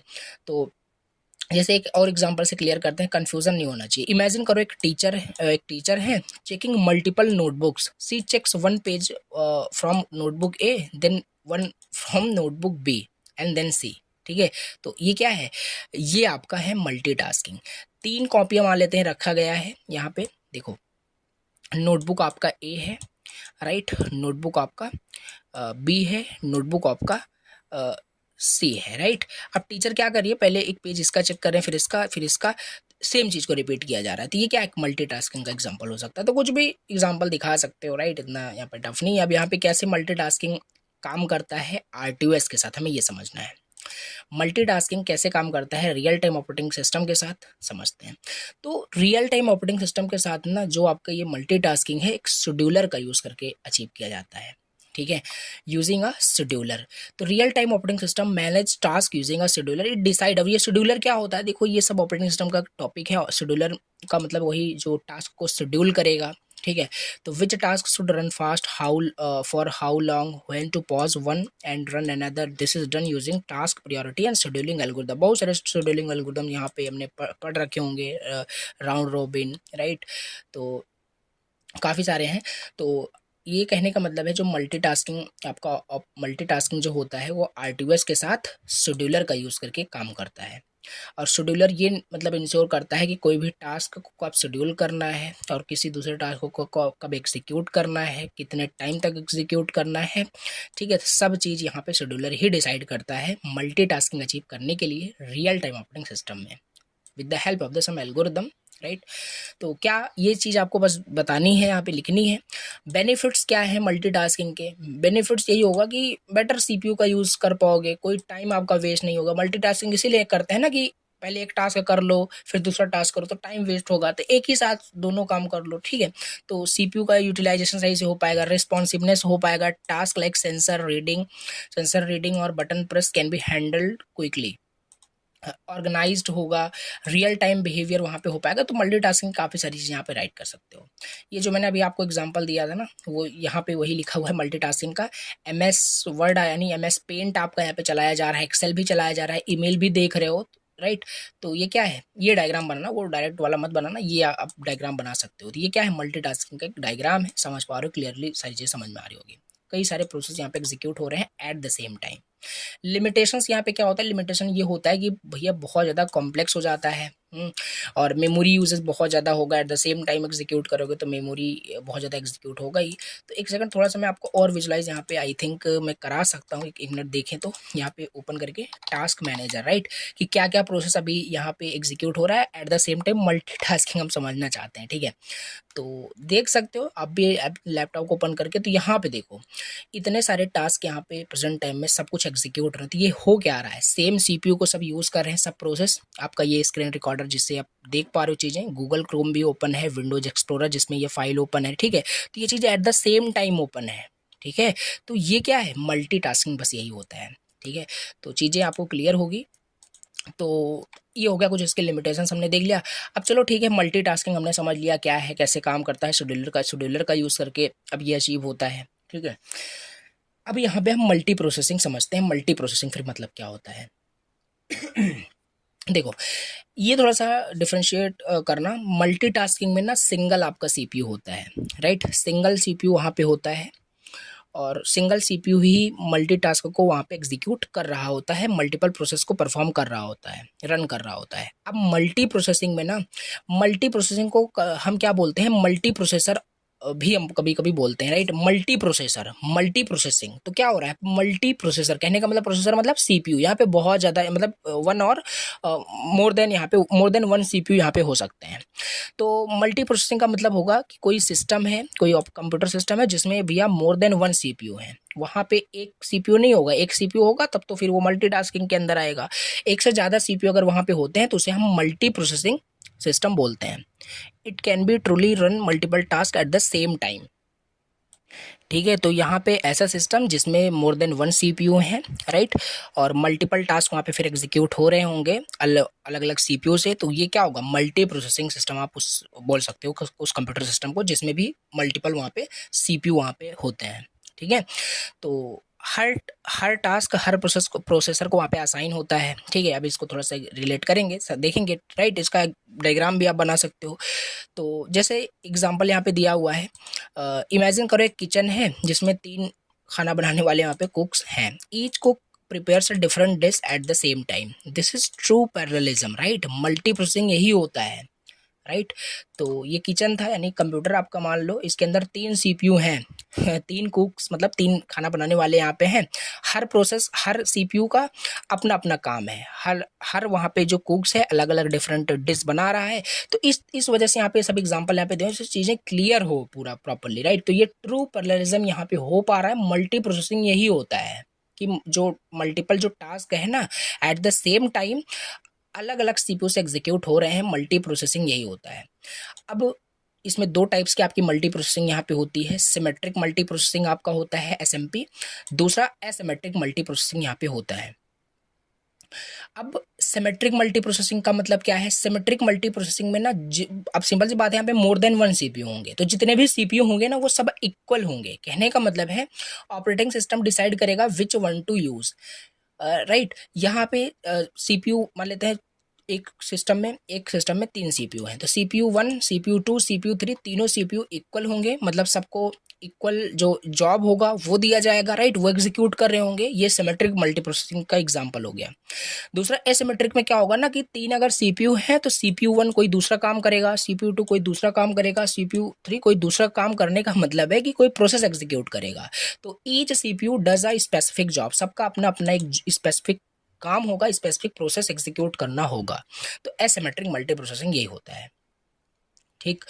और इसका बेनिफिट्स की बात कर लें तो पैरेलली अगर कोई चीज़ हमें एग्जीक्यूट करनी है तो हम मल्टी प्रोसेसिंग यूज़ कर सकते हैं। इम्प्रूव्ड स्पीड, इससे स्पीड और ज़्यादा फास्ट हो जाती है, राइट।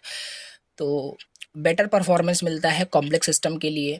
और लिमिटेशंस इसके भी कुछ हैं, एक्सपेंसिव हो जाता है बिकॉज CPU इतना सस्ता नहीं है कि सिंपल सी बात है बहुत सारे CPU सिस्टम के अंदर आप देख सकते हो, ठीक है। तो ज़्यादा प्रोसेसर मतलब हायर कॉस्ट, पावर यूजेस काफ़ी ज़्यादा होगा, बहुत ज़्यादा CPU है तो समझ पा रहे हो, जो पावर कंज्यूम होगा ज़्यादा होगा।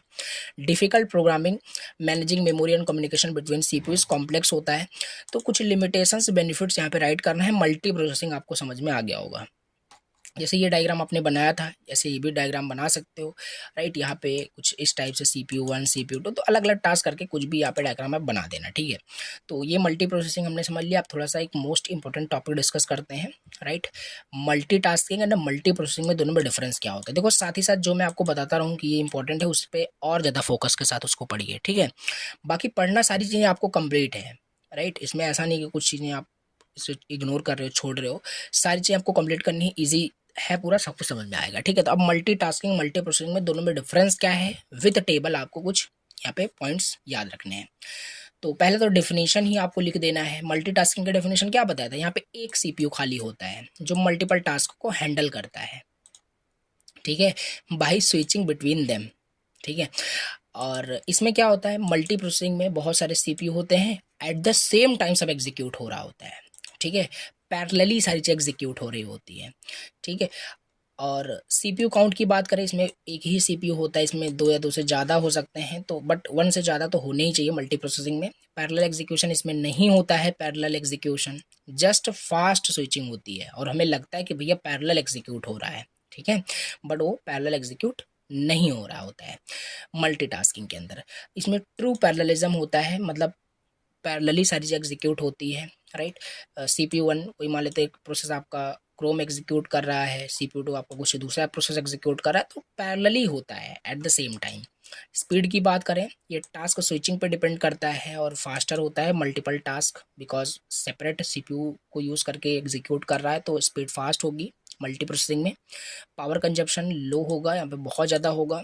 कॉस्ट की बात करें, थोड़ा सा चीपर होता है, सुटेबल फॉर स्मॉल डिवाइसेस के लिए, मोर एक्सपेंसिव होता है। एग्जाम्पल RTOS, जैसे मल्टीटास्किंग का मतलब यहाँ पे एग्जांपल है RTOS in a washing machine controlling motor display and timer. ये क्या है, मल्टीटास्किंग का एक एग्जांपल हो सकता है। Smartphone CPUs running apps camera background services together, साथ साथ ये सब स्मार्टफोन लैपटॉप, इन सब का एग्जांपल यहाँ पे मल्टी प्रोसेसिंग में लिख सकते हो, ठीक। अब देखो ये सारे पॉइंट्स याद रखने हैं, इसको डिफरेंस राइट कर पाओगे। अब यहाँ पे जो मैंने भी आपको बताया ना, एक बार फिर से रिवाइज कराता हूँ, रिकैप कराता हूँ, कंफ्यूज बिल्कुल मत होना, ठीक है। मल्टीटास्किंग का मतलब मैंने आपको क्या बताया कि वहाँ पे कोई एक CPU है, ठीक है। फिर से इसको समझाता हूँ, एक CPU आपका यहाँ पे है। अब मान लेते हैं ये प्रोसेस P1 को आपका एग्जीक्यूट कर रहा है, राइट, और कोई दूसरा P2 प्रोसेस है, तो ये P1 प्रोसेस को एग्जीक्यूट कर रहा है, और जैसे ही एग्जीक्यूट कर रहा है तो अब इसे तुरंत क्या करेगा, तुरंत स्विच करेगा, राइट।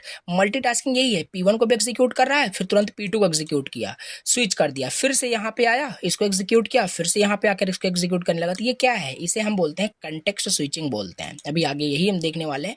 और लेकिन यहाँ पे हम बात करें मल्टी प्रोसेसिंग में, तो यहाँ पे दो CPU है, राइट। यहाँ पे CPU 1 है, CPU 2 है, दो ही नहीं है, ज़्यादा हो सकते हैं, मोर देन 1 होने चाहिए, ठीक है। तो अब देखो यहाँ पे क्या होगा, यहाँ पे अलग अलग टास्क, अलग अलग प्रोसेस अपने अपना CPU का यूज़ करके एग्जीक्यूट कर रहे होंगे, और ये पैरेलली होगा, ठीक है। ये भी एग्जीक्यूट हो रहा है एट द सेम टाइम, ये भी एग्जीक्यूट हो रहा है एट द सेम टाइम, यहाँ पे स्विचिंग विचिंग नहीं हो रही है, राइट। तो ये देखो किस तरीके से आपका मल्टीटास्किंग मल्टी प्रोसेसिंग होता है, बस वही कहानी यहाँ पे लिखी हुई है। अब जो हमने भी आपको बताया स्विचिंग का ना, वही आपका क्या होता है, कंटेक्स्ट स्विचिंग होता है। ये आपका मल्टीटास्किंग के अंदर ही यूज़ होता है, जो मल्टीपल टास्क अगर eight the same time execute करने होते हैं तो हम स्विचिंग की हेल्प से कर पाते हैं। जैसे आपका एग्जांपल हमने बीच में दिया था कि आप लेक्चर भी देख रहे हो, खाना भी बना रहे हो, तो क्या कर रहे हो, आप स्विचिंग कर रहे हो। आप पैरेलली थोड़ी ना पढ़ाई भी कर रहे हो, खाना बना रहे हो, पैरेलली आप अचीव नहीं कर रहे हो, ट्रू पैरेललिज्म आपका नहीं हो रहा है, राइट। आप स्विचिंग कर रहे हो, वहाँ पे लेक्चर देख रहे हो तो कुछ मिली सेकंड के लिए आप खाना भी बना रहे हो। तो ये कंटेक्स्ट स्विचिंग की हेल्प से हो पाता है। एक प्रोसेस होता है जहाँ पे CPU स्टॉप कर देता है working on a task and starts working on another. वही जब CPU स्विच करेगा from one task to another, it saves current states. तो जो स्टेट आपने पढ़ा था ना, पीछे बहुत सारे स्टेट्स होते हैं, तो वहाँ पे ये सब वही यूज होता है। जब वो एक टास्क को जब पॉज करेगा, देखो ऑपरेटिंग सिस्टम का कंटेक्स्ट है, सिंपल सी बात है, बहुत डिटेल जाओगे तो बहुत सारी चीज़ें हैं। तो एक जब टास्क को CPU पॉज करेगा, कंटेक्स्ट स्विचिंग करने वाला है, एक टास्क को जब वो पॉज करेगा तो उस टास्क को कहीं ना कहीं स्टोर भी तो करना पड़ेगा, जिसे रिज्यूम करो वहीं से आकर के, तो स्टेट में कहाँ पे चला जाता है वो। तो काफ़ी सारे इसमें स्टेट्स होते हैं, राइट। तो उन स्टेट में वो सेव हो जाता है, जैसे फिर रिज्यूम किया जा सके बाद में, ठीक। तो यहाँ पे वही लिखा हुआ है। तो कंटेक्स्ट स्विचिंग यही आपका ये होता है, ठीक है। और इसका डायग्राम बना देना प्यारा सा, ये कंटेक्स्ट स्विचिंग का कुछ एग्जाम्पल लिखा हुआ है, ठीक है। सीपीयू क्या किया, मेन मेमोरी से मान लेते हैं किसी जॉब को एग्जीक्यूट कर रहा था, एग्जीक्यूशन आपका प्रोग्रेस में था, ठीक है। और सिंपल, और जॉब भी कोई एग्जीक्यूट कर रहा है, और जॉब सी क्या है, जॉब सी वेट कर रहा है सीपीयू का कि मैं भी एग्जीक्यूट, मुझे भी एग्जीक्यूट होना है, ठीक है। तो यहाँ पे क्या होगा, जॉब भी एग्जीक्यूट कर रहा है। अब मान लेते हैं इस एग्जीक्यूशन को यहाँ पे होल्ड कर दिया जाएगा, ठीक है। यहाँ पे एग्जीक्यूशन को होल्ड कर दिया गया, अब सीपीयू जॉब सी को मिल जाएगा। तो ये क्या हुआ, स्विचिंग यही होता है, कंटेक्स्ट स्विचिंग, बस यही, इसको डायग्राम बना देना। अब एडवांटेज की बात कर लें, कंटेक्स्ट स्विचिंग के क्या क्या एडवांटेज होते हैं। पहली चीज़ तो मल्टीटास्किंग अचीव करोगे तो कंटेक्स्ट स्विचिंग का ही यूज़ होगा, एफिशिएंट सीपीयू यूज़ होगा, responsiveness, support, scheduling, task isolation हो पाता है। देखो नोट्स आपके पास रहेगा, प्लीज़ इसे रीड करना, अदरवाइज अगर लाइन टू लाइन पढ़ने बैठूंगा, पॉज कर लो, रीड कर लो, बहुत ईजी है। जो चीज़ें आपको मैंने बताई वही सारी चीज़ें यहाँ पे लिखी हुई है, और कुछ यहाँ पे अलग से नहीं आ गया, ठीक है। तो एडवांटेज ये होता है कंटेक्स्ट स्विचिंग का, कुछ पॉइंट्स बस याद रखना, ये चीज़ आप फिर लिख पाओगे। तो ये हो गया एडवांटेज। अब यहाँ पे हम थोड़ा सा समझते हैं अपना अगला टॉपिक, जो कि है शेड्यूलिंग क्या होता है, आईपीसी क्या होता है, राइट। देखो मैं आपको पहले ही बता रहा हूँ कि ये सारे जो टॉपिक्स है शेड्यूलिंग, इंटर प्रोसेस कम्युनिकेशन का, ये सब आपका ऑपरेटिंग सिस्टम सब्जेक्ट का ही टॉपिक है, ठीक है, आरटीओएस करके। तो यहाँ पे हमने आपको चैनल पे, आपको पता ही होगा अगर आपने पढ़ा था ऑपरेटिंग सिस्टम चैनल हमारे चैनल से, तो मैंने आपको ऑपरेटिंग सिस्टम का कंप्लीट बहुत अच्छे से सारा कंसेप्ट आपको बताया था, पूरा सिलेबस कवर किया था। तो उसी नोट्स को मैंने यहाँ पे अटैच किया है, राइट। और ऐसा नहीं है कि कुछ यहाँ पे प्रॉब्लम्स होगी, आपको सारी चीज़ें वही ही है, कुछ चेंज थोड़ी ना हो जाएगा कि उसमें कुछ और होगा इसमें कुछ और होगा, बस थोड़ा बहुत कंटेक्स्ट आप चेंज कर ही लोगे, एम्बेडेड सिस्टम के कंटेक्स्ट में लिखना होगा तो लिख लोगे। आप शेड्यूलिंग को इन डिटेल में समझेंगे, क्योंकि अलग से फिर से यहाँ पे मैं नोट्स बनाऊँ तो बहुत ज़्यादा टाइम वेस्टिंग होगा, राइट। तो ये चीज़ है। अब चलो पहले शेड्यूलिंग को इन डिटेल से पूरा समझते हैं, शेड्यूलिंग क्या होता है, टाइप्स ऑफ शेड्यूलिंग, काफ़ी सारी चीज़ें यहाँ पे इंपॉर्टेंट होती हैं, तो समझते हैं।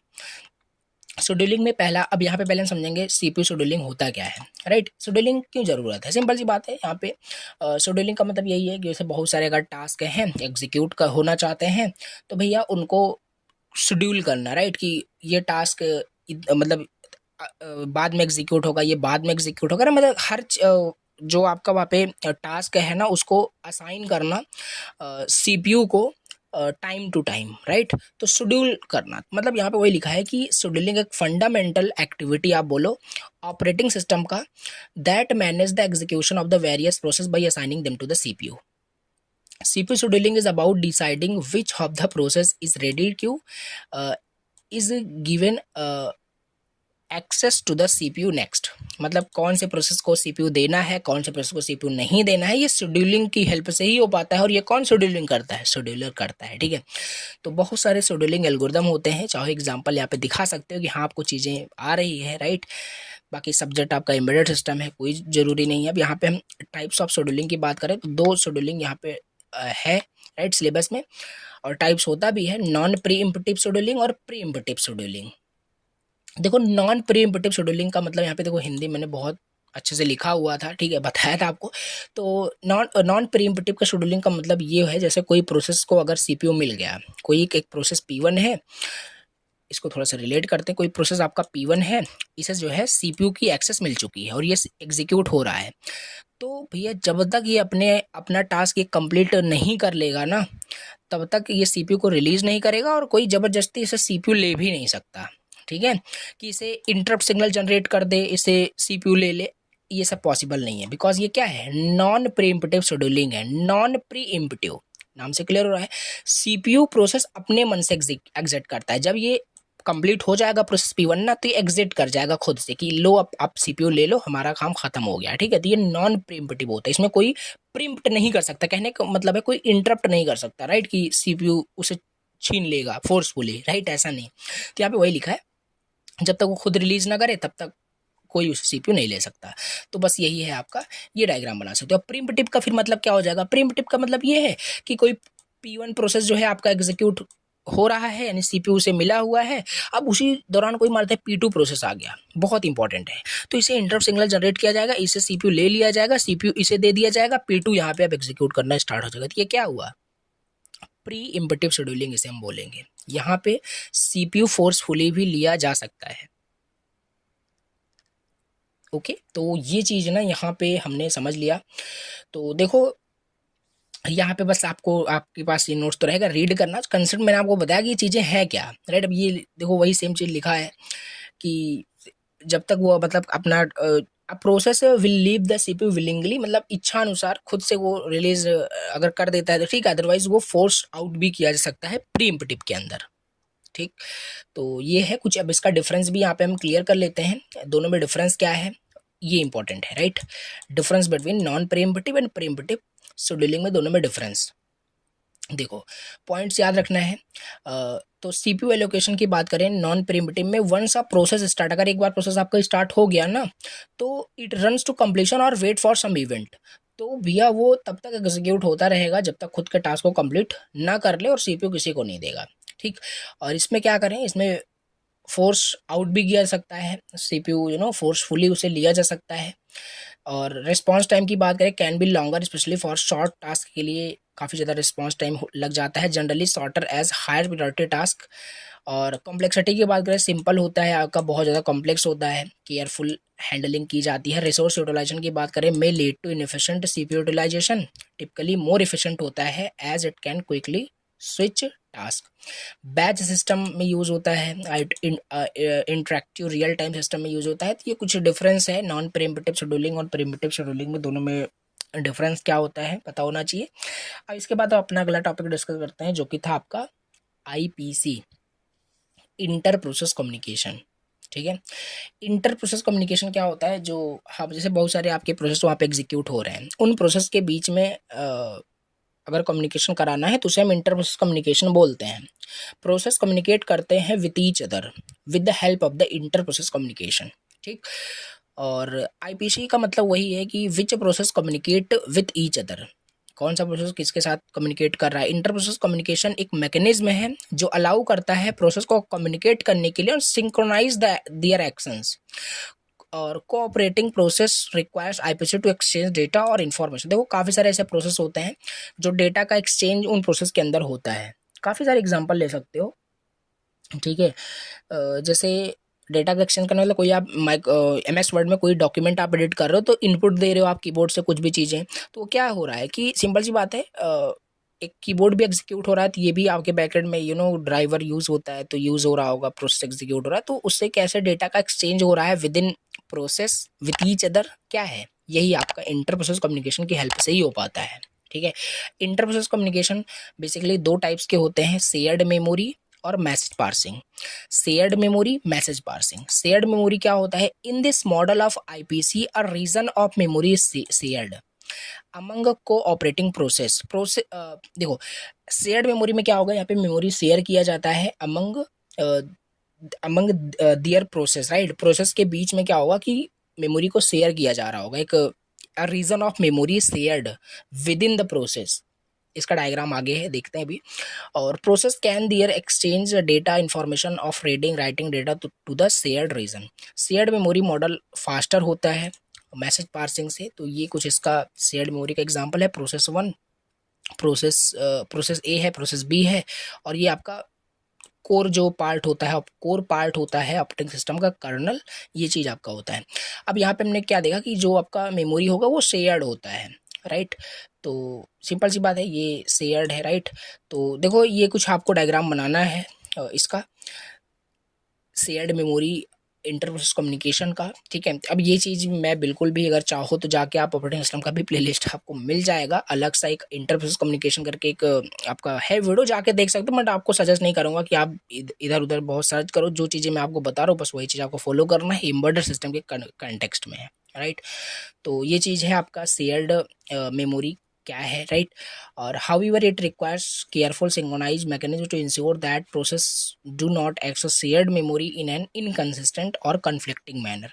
तो सिंक्रोनाइज रखना शेयर्ड मेमोरी का, ये यहाँ पे काम होता है। अब देखो यहाँ पे अगला, यहाँ पे देखते हैं मैसेज पार्सिंग का। मैसेज पार्सिंग का मतलब क्या है, इस मॉडल में क्या होगा ना, प्रोसेस कम्युनिकेट करेगा सेंडिंग एंड रिसीविंग मैसेज। देखो, मैसेज पार्सिंग का मतलब क्या होगा, इन this model process communicate with each other by sending end receiving messages.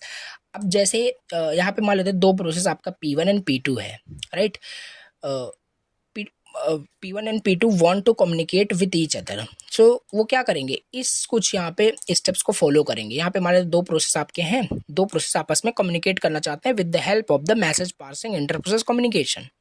Then कुछ स्टेप्स को फॉलो किया जाएगा, एक लिंक एस्टेब्लिश होगा, कम्युनिकेशन लिंक। दूसरा, start exchanging message using basic primitives. दो प्रिमिटिव्स यहाँ पे यूज होगा, मतलब वही सेंड करेगा फिर रिसीव करेगा, ठीक। और यहाँ पे यही है, जैसे प्रोसेस ए प्रोसेस बी के साथ कम्युनिकेट करना चाहता है तो ये मैसेज भेजेगा कर्नल के पास, राइट। अब कर्नल क्या करेगा, ये मैसेज भेजेगा प्रोसेस बी के पास, तो इनडायरेक्टली इन दोनों के बीच में कम्युनिकेशन हो जाएगा with the help of the kernel. But यहाँ पे कुछ ये स्टेप्स फॉलो होगा, कम्युनिकेशन लिंक, फिर मैसेज वहाँ पे एक्सचेंज होगा, ठीक। तो ये कुछ यहाँ पे आपका हो गया कि इंटर प्रोसेस कम्युनिकेशन क्या है, इसके दोनों टाइप्स हमने देख लिए। बाकी ये नोट्स आपको ऑपरेटिंग सिस्टम का है, बाकी इन डिटेल हमें नहीं जाना है, हम चीज़ें समझ लिए कि इंटर प्रोसेस कम्युनिकेशन क्या है, इसके टाइप्स, मैसेज पार्सिंग और शेयर्ड मेमोरी क्या है, ठीक है। अब यहाँ पे अपना अगला टॉपिक डिस्कस करते हैं, राइट। क्या है अगला टॉपिक, जो कि है आपका यहाँ पे भी लिखा है इंटर प्रोसेस कम्युनिकेशन क्या होता है, बाकी वही सेम चीज़ जो मैंने बताया वही लिखा होगा। और क्यों ज़रूरत है आईपीसी की एम्बेडेड सिस्टम में, ये हम समझते हैं, राइट। यहाँ पे देखो वही लिखा हुआ है कि embedded system में many tasks also called process or threads run at the same time. Sometimes they need to talk to each other to share data, send message, coordinate their work. Then we use inter-process communication. Right. तो IPC ही हमें provide करता है वो method, वो tool, जिससे हम task के बीच में कम्युनिकेशन करा सकते हैं, कम्युनिकेशन वो कर सकते हैं विदाउट कॉजिंग एनी प्रॉब्लम्स। वो इंटर प्रोसेस कम्युनिकेशन ही करता है, ठीक। क्यों ज़रूरत है इंटर प्रोसेस कम्युनिकेशन का एम्बेडेड सिस्टम में, डेटा को शेयर करने के लिए, कोऑर्डिनेशन मेंटेन रखने के लिए बिटवीन टास्क, राइट, कोई कॉन्फ्लिक्ट ना हो, अवॉइड कॉजिंग प्रॉब्लम, सिंक्रोनाइज रखने के लिए। तो ये सारे कुछ यहाँ पे आप पॉइंट्स राइट डाउन कर सकते हो। अब यहाँ पे हम समझते हैं, जो हम बात कर रहे हैं ना कि डिफरेंट डिफरेंट टास्क के बीच में जो कम्युनिकेशन होगा वो सिंक्रोनाइज वे में होगा, राइट।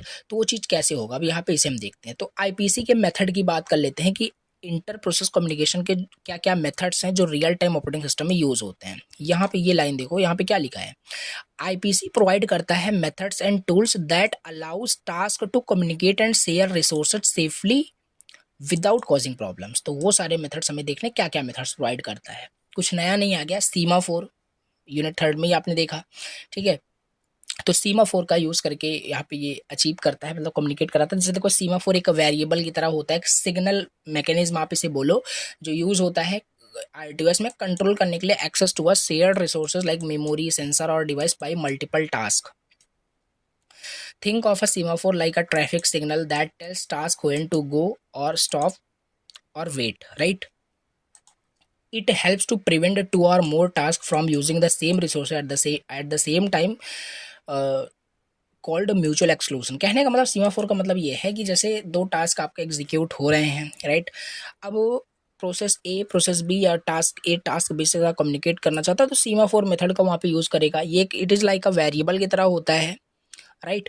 कि जब आपका प्रोसेस ए प्रोसेस बी के साथ कम्युनिकेट कर रहा है तो सीमाफोर की जो वैल्यू होगी उसे 1 सेट कर देगा। इस वेरिएबल ही है, उसको 1 असाइन कर देगा। 1 असाइन करने का मतलब है कि प्रोसेस ए प्रोसेस बी के साथ कम्युनिकेट कर रहा है, उस टाइम कोई प्रोसेस सी आकर के डिस्टर्ब ना करे उन दोनों को, ठीक है। तो इससे क्या होगा, सिंक्रोनाइज रहेगा विदाउट कॉजिंग एनी प्रॉब्लम, वो आपस में रिसोर्सेज को शेयर कर पाएंगे। तो सीमाफोर यही बस आपका होता है। Semaphore, why semaphore is needed in embedded system, क्यों ज़रूरत है एम्बेडेड सिस्टम में सीमाफोर की, बस कहानी वही लिखना है। अगर कोई बहुत सारे टास्क आपको at the same time run करना है so they may try to use the same memory. वही बात कर रहा हूँ, प्रोसेस ए प्रोसेस भी एग्जीक्यूट कर रहे थे, बात आपस में कम्युनिकेशन कर रहे थे, उसी टाइम प्रोसेस सी आकर के डिस्टर्ब कर देगा तो क्या होगा, प्रॉब्लम आ जाएगी, राइट। तो प्रॉब्लम होगी, तो यही है, उससे बचने के लिए, अवॉइड करने के लिए उस प्रॉब्लम को हम सीमाफोर मेथड का यूज़ कर रहे हैं। तो try to use same memory or IO device, need to wait for another task to finish, communicate without causing problems, without clashing. So without semaphore this may cause data corruption। अगर आप इसी का use ना करो, P1 P2 के साथ communication कर रहा है, एक्सचेंज ऑफ डेटा यहाँ पे हो रहा है, उसी टाइम मान लेते P3 आकर के स्टार्ट कर दिया यहाँ पे, तो क्या होगा, डेटा करप्ट हो जाएगा, राइट। अनएक्सपेक्टेड एरर आ जाएगा, क्रैश भी हो सकता है। तो ये सारी चीज़ें हैं, तो सीमाफोर हम यूज़ करते हैं। मतलब यही सीमाफोर का मतलब है। स्टार्टिंग से अगर देख रहे हो तो चीज़ें बहुत क्लियर होगी, इंडिविजुअल देख रहे हो तो प्रॉब्लम हो रही होगी। सीमाफोर यूनिट थर्ड में भी आया था, बताया था आपको। तो यहाँ पे एक्सचेंज ऑफ डेटा हो रहा था, ठीक है। जब एक्सचेंज ऑफ डेटा यहाँ पे हो रहा है तो मान लेते हैं सीमाफोर की वैल्यू 1 कर दिया इन्होंने। अब ये जब तक कि इसकी वैल्यू यहाँ पे होगी 1 ना, तब तक इन दोनों को कोई डिस्टर्ब नहीं कर पाएगा। इसकी वैल्यू अगर 0 हो जाएगी, जब जैसे इन दोनों के बीच में शेयर रिसोर्सेज जो है, जो रिसोर्सेज का जो शेयर हो रहा है वो खत्म हो गया, जैसे 0 कर दिया जाएगा, आकर के दूसरा भी यहाँ पे कम्युनिकेशन कर सकता है, ठीक है। दो टाइप्स के यहाँ पे सीमाफोर होते हैं, binary semaphore, counting semaphore. Binary semaphore वही जो भी बताया है, 0 और 1, राइट। तो वही है, 0 का मतलब लॉक्ड है, 1 का मतलब अनलॉक्ड है, राइट। तो कोई भी आ सकता है। काउंटिंग सीमाफोर का मतलब क्या होगा, counting semaphore can have value from 0 to n। Use होता है जब multiple resources of same types are available. If there are 3 UART ports, the counting semaphore is initialised with 3 task can access ports till the count becomes 0। After that new task wait. तो कहने का मतलब है एक value assign हो जाता है counting semaphore को, जो वैल्यू आपका क्या होता है कि इनिशलाइज होता है। अगर 3 UART पोर्ट वहाँ पे यूज़ हो रहा है तो 3 वैल्यू के साथ उस सीमाफोर को असाइन कर दिया जाता है, और जैसे जैसे उनके बीच में कम्युनिकेशन हो रहा होगा तो उनकी जो इनिशलाइज्ड वैल्यू है वो डिक्रीज हो रही होगी। जैसे वो डिक्रीज होते होते 0 आ जाएगी, खत्म, राइट। फिर आपका टास्क जो होगा वो एंड हो जाएगा।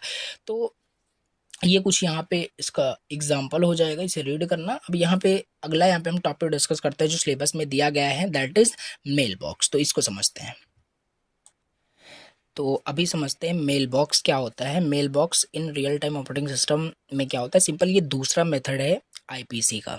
पहला मेथड था सीमाफोर का यूज़ करके, दूसरा मेथड है मेल बॉक्स, राइट। जो सिलेबस में दिया है मेल बॉक्स पाइप्स वो ऐसे ही मेंशन कर दिया, बट वो आपका मेथड होता है आईपीसी का। तो बहुत सारे मेथड है, बाकी पूछा जाता है तो डिटेल से आप बता सकते हो।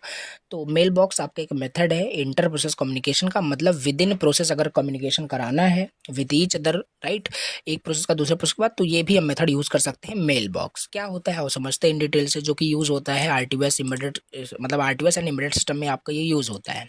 तो ये अलाउ करता है टास्क को send and receive message to each other in the form of data packets और पॉइंटर्स। समझ पा रहे हो। तो मेल बॉक्स का यूज़ करके एक प्रोसेस दूसरे प्रोसेस को, एक टास्क दूसरे टास्क को मैसेज भेज सकता है, ठीक है, रिसीव कर सकता है डेटा पैकेट के फॉर्म में। अब जैसे इसे आप एक लेटर बॉक्स की तरह बस समझो, राइट। एक लेटर बॉक्स की तरह एक टास्क क्या किया, उस मैसेज को पुट कर दिया, राइट। सॉरी, एक टास्क जो है वो एक मैसेज को जो है एक तैयार कर दिया, उसे सेंड, अब सेंड करना है, राइट। सेंडर आप बोल सकते हो इस टास्क को, एक टास्क को। अब वो दूसरा टास्क जो होगा उसे रिसीव करेगा। तो ये मेल बॉक्स की तरह ही होता है, ठीक है।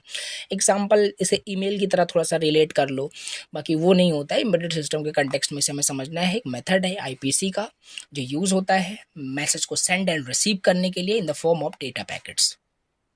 अब यहाँ पे हम क्यों यूज़ करते हैं मेल बॉक्स, यहाँ पे कुछ पॉइंट्स लिखा हुआ है, इसे आओ यहाँ पे समझते हैं। तो मेल बॉक्स का हम इसीलिए यूज़ करते हैं ताकि हम कम्युनिकेट कर पाएँ, राइट। तो बस क्यों यूज़ करते हैं, वही लिखना है कि शेयर करने के लिए रिजल्ट को, और signal and event send sensor data. तो एम्बेडेड सिस्टम के कंटेक्स्ट में यही है कि कोई एक एम्बेडेड आपका सिस्टम है, किसी दूसरे एम्बेडेड सिस्टम, एक प्रोसेस दूसरे प्रोसेस को जब कुछ डेटा भेजना चाहेगा, जैसे सेंसर हो गया, वो जो भी डेटा उसने सेंस किया ना उसे भेजेगा सिंपल अगले जो भी प्रोसेस होगा। तो ये क्या है, मेल बॉक्स के थ्रू ही हो पाता है ठीक है। अब देखो कैसे ये काम करता है आपका मेल बॉक्स, इसे थोड़ा सा देख लेते हैं। सेंडर क्या करेगा, सेंडर टास्क क्रिएट करेगा मैसेज को, लाइक जैसे सेंसर ने रीड कर लिया डेटा को, रीड कर लिया, it puts the message into mailbox using a function like send. ये मेल बॉक्स कुछ मतलब ऐसा मत समझना कुछ अलग चीज कुछ आ गया, राइट, कुछ हार्डवेयर या कुछ सॉफ्टवेयर टाइप का। सिंपल एक आपका ये मेथड ही होता, एक मेथड होता है, कंसेप्ट होता है, जिसका यूज करके ये भेजा जाता है मैसेज को या रिसीव किया जाता है। तो अब रिसीवर क्या करेगा, टास्क को रिसीव करेगा। सेंडर ने मान लेते हैं इस मेल बॉक्स का यूज करके भेज दिया, लाइक सेंड फंक्शन का यूज करके, ऐसे एग्जांपल। रिसीवर ने उसे रिसीव कर लिया, it receive the message using receive method and process कर लिया। अगर मेल बॉक्स आपका इम्पटी है तो क्या करेगा, रिसीवर वेट करेगा। अगर मेल बॉक्स आपका फुल है तो उसको मतलब रिसीव हो गया है, वो रिप्लाई सेंड करेगा, राइट, या एरर सेंड करेगा। तो फीचर्स क्या क्या यहाँ पे है, स्टोर वन और मोर मैसेज, राइट। इससे कुछ फीचर्स है, प्लीज इसे रीड कर लेना पॉज करके, राइट। अब यहाँ पे इसका डिसएडवांटेज क्या है, if not manage well mailbox can become full और ओवरलोडेड, राइट। तो ये इसका डिसएडवांटेज है। More memory is required to store the message slightly slower than using shared memory और सीमाफोर ड्यू टू ओवरहेड। तो ये कुछ इसका मेल बॉक्स होता है। Overall it is a methods of the interprocess communication, right, communicate करने के लिए विद इन द प्रोसेस। अब दूसरा, इसके बाद थर्ड यहाँ पे हम प्रोसेस डिस्कस करते हैं जो कि है आपका पाइप्स, राइट। ये क्या होता है, ये भी आपका इंटरप्रोसेस कम्युनिकेशन का मेथड होता है। इसमें भी हम डेटा को सेंड करते हैं, मैसेज को सेंड करते हैं एक प्रोसेस से दूसरे प्रोसेस के बीच में, बट स्ट्रीम ऑफ डेटा की बात की जा रही है, इंडिविजुअल डेटा बाइट्स की बात नहीं किया जा रहा है, एक साथ में बहुत सारे डेटा को सेंड किया जाता है पाइप्स का यूज़ करके, ठीक। तो यहाँ पे वही लिखा है, transfer a stream of data from one task to another. एक टास्क से दूसरे टास्क में क्या किया जाता है, स्ट्रीम ऑफ डेटा को भेजा जाता है, ठीक। जैसे इमेजिन कर लो एक वाटर का जो पाइप होता है, वाटर वाटर वाटर मतलब डेटा जो फ्लो होता है एक एंड से दूसरे एंड में, राइट, ओनली वन डायरेक्शन उसमें अलाउ होता है। तो उसी तरीके से पाइप्स में भी एक डायरेक्शन अलाउ होता है, सेंडर टू रिसीवर या one task to another task, एक ही यहाँ पे यूनिडायरेक्शन आपका ये यूनिडायरेक्शनल आपका ये होता है। This is exactly how pipes work in RTOS. Purpose क्या होता है, इन एम्बेडेड सिस्टम जब कंटिन्यूअस डेटा आपका ट्रांसफर की ज़रूरत होती है तो हम यहाँ पे पाइप्स का यूज़ कर लेते हैं, स्ट्रीम ऑफ डेटा को यहाँ पे यूज़ करके एक साथ में एक बारी में डेटा को भेजते हैं। It allows one task to write data into the pipe and another task to read the data. Unidirectionally होता है, ठीक। हाउ पाइप्स वर्क कैसे काम करता है, pipes is a buffer, it is a buffer temporary, आप मेमोरी आप इसे बोल सकते हो, जहाँ पे जो भी डेटा स्ट्रीम ऑफ डेटा भेजा जाएगा वो यहाँ पे स्टोर होगा पहले, यानी सेंडर राइट करेगा यहाँ पे डेटा को पाइप में, राइट, और फिर रिसीवर रिसीव करेगा इसी डेटा को इस पाइप से। फिर डेटा फ्लो होगा first in first out order में, फीफो ऑर्डर में, ठीक है। The first data written in the first data rate, right. तो जो पहले उसमें राइट किया गया वही पहले वहाँ पे रीड किया जाएगा। The pipe automatically manage the order and delivery of the data. ये पाइप ऑटोमेटिकली वो मैनेज कर रहा होता है जो भी डिलीवरी होता है, जो भी ऑर्डर एंड डिलीवरी जो होता है डेटा का वो। तो ये कैसे काम करता है, ये चीज़ लिखा हुआ है, कितने टाइप्स का होता है, तो काफ़ी सारी चीज़ें यहाँ पे मेंशन कर दी गई हैं। तो शॉर्ट नोट पे ऐसा ही आपका पूछा जाएगा, बाकी इन डिटेल ऐसा नहीं पूछेगा पाइप क्या होता है, ठीक है, इन डिटेल से बताने के लिए। बाकी शॉर्ट नोट में आएगा चीज़ें, मेल बॉक्स क्या है और सीमाफोर क्या है और ये आपका पाइप क्या है, सारी चीज़ आप बता पाओगे। फिर टाइप्स की बात कर ले तो नेम्ड पाइप होता है, नेम्ड पाइप होता है, राइट। नेम्ड पाइप में मतलब has a name and can be accessed by unrelated task, और works like a mail box but allows continuous data stream. Rare होता है एम्बेडेड आरटीयूएस में, ये बहुत रेयर यूज़ होता है, और एम्बेडेड सिस्टम में ये आपका ज़्यादा यूज़ होता है। Temporary used between related task used inside RTOS for fast communication के लिए। कैरेक्टरिस्टिक्स की बात कर ले तो कुछ इसका कैरेक्टरिस्टिक्स है, फीफ ऑर्डर में जाता है, वन वे कम्युनिकेशन होता है, बफर यूज़ होता है, ठीक है। तो ये सब रीड करना प्लीज़, ओके। तो लेक्चर काफ़ी लेंदी हो गया है तो जल्दी जल्दी कवर कर लेते हैं। तो ये चीज़ आपको क्लियर हो गई होगी कि मेल बॉक्स क्या है, पाइप्स क्या है, ये सब मेथड है जो हम समझ रहे हैं, ठीक। अब यहाँ पे हम डिफरेंस भी समझ लेते हैं, 2 मार्क्स के लिए ये आपका काफ़ी इंपॉर्टेंट है कि मेल बॉक्स एंड पाइप्स में दोनों में डिफरेंस क्या होता है, ओके।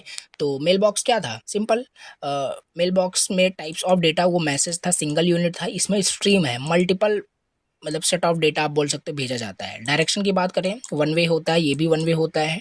ऑर्डर की बात करें ये ऑर्डर्ड होता है बाई अराइवल, ये फीफो ऑर्डर को फॉलो करता है। Use case event message signalling में कंटिन्यूस डेटा स्ट्रीम में स्पीड फास्ट होता है बट मैसेज वाइज फास्ट होता है, स्लोअर होता है, राइट। तो इन दोनों में डिफरेंस भी हमने देख लिया। अब इसके बाद अगला टॉपिक डिस्कस करते हैं, प्रियोरिटी इन्वर्जन क्या होता है, ओके। सो प्रियोरिटी इन्वर्जन क्या होता है, तो प्रियोरिटी इन्वर्जन थोड़ा सा एग्जांपल से मैं बताता हूँ, बाकी थ्योरी फिर आप पढ़ लेना, ठीक है। देखो मान लेते हैं आपका ये सीपीयू है, राइट, एक सेकंड, ये आपका मान लेते हैं सीपीयू है, ओके। ये सीपीयू है, मान लेते हैं ये सीपीयू आपका इस P1 टास्क को एग्जीक्यूट कर रहा है, क्या इस P1 टास्क को एग्जीक्यूट कर रहा है, और यहाँ पे कोई P2 टास्क है, राइट।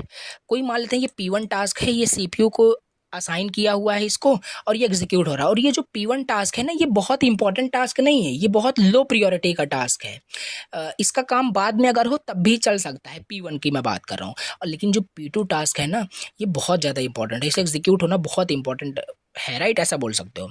तो क्या होगा कि P1 की वजह से P2 वेट कर रहा है, जो कि इंपॉर्टेंट टास्क है, वो लो प्रायोरिटी टास्क की वजह से वेट कर रहा है। तो क्या है, यही आपका प्रायोरिटी इन्वर्जन होता है, यही आपका प्रायोरिटी इन्वर्जन होता है। इसी प्रॉब्लम को हम प्रायोरिटी इन्वर्जन बोलते हैं कि एक प्रॉब्लम है आपका ये, जो रियल टाइम ऑपरेटिंग सिस्टम में होता है, जब एक लो प्रायोरिटी वाला जो टास्क है वो हाई प्रायोरिटी वाले टास्क को होल्ड करके रखता है या ब्लॉक करता है एग्जीक्यूट होने में, राइट। तो बस यही कहानी यहाँ पे लिखी हुई है। अब यहाँ पे कुछ रियल लाइफ एनालॉजी बताई जाएगी, राइट। तो प्लीज़ इसे पॉज कर लो एक सेकंड के लिए, रीड कर लो, right. Try to understand, lecture काफ़ी लेंदी हो गया ऑलरेडी, चीज़ें मैंने आपको क्लियर कर दी, प्रायोरिटी इन्वर्जन क्या है, राइट। तो इमेजिन करो 3 पीपल यहाँ पे लाइन में लगे हुए हैं प्रिंटर को यूज़ करने के लिए। प्रिंसिपल है, ऑफिस कलर का है, प्यून है, तो किसे यहाँ पे मिलेगा, राइट। और जो प्रिंटर है वो कौन यूज़ कर रहा है, प्रिंटर आपका प्यून वहाँ पे यूज़ कर रहा है, राइट। तो उससे प्रिंसिपल डिस्टर्ब हो रहा है। तो क्या है, यही आपका प्रायोरिटी इन्वर्जन। ये जो problem, it is type of a problem जो अकर होता है रियल टाइम ऑपरेटिंग सिस्टम के अंदर, जब आपका एक लो प्रायोरिटी वाला टास्क ब्लॉक करता है किसी हाई प्रायोरिटी वाले टास्क को रन करने से, ठीक। प्रायोरिटी इन्वर्जन ये होता है। Priority inversion, how priority inversion happens in embedded system, कैसे होता है एम्बेडेड सिस्टम में। Task uses shared resource like sensor, memory, IO devices. जब मान लेते हैं कोई लो प्रायोरिटी वाला टास्क है, जैसे सेंसर हो गया, ठीक है। अब हाई प्रायोरिटी वाला टास्क क्या हो गया, now wants the same resources but it is held by task L, right. अब कोई हाई प्रायोरिटी वाला टास्क है, जैसे सेंसर की रिक्वायरमेंट है, और सेंसर कौन यूज़ कर रहा है, टास्क एल यूज़ कर रहा है, तो ये प्रॉब्लम आ जाएगी, राइट। तो ये चीज़ है कि कैसे प्रायोरिटी इन्वर्जन यहाँ पे हो रहा है। अब चलो प्रायोरिटी इनहेरिटेंस के बारे में डिस्कस कर लेते हैं। प्रायोरिटी इनहेरिटेंस क्या होता है, नोट्स आई होप आपके पास रहेगा, इसे रीड करोगे, फास्ट फॉरवर्ड में बता रहा हूँ, वन शॉट लेक्चर के अंदर चीज़ें उतना अच्छे से सारी चीज़ें, बाकी नोट्स रहेगा, रीड करना आप, ठीक है। प्रायोरिटी इनहेरिटेंस क्या है, इसे आओ देख लेते हैं।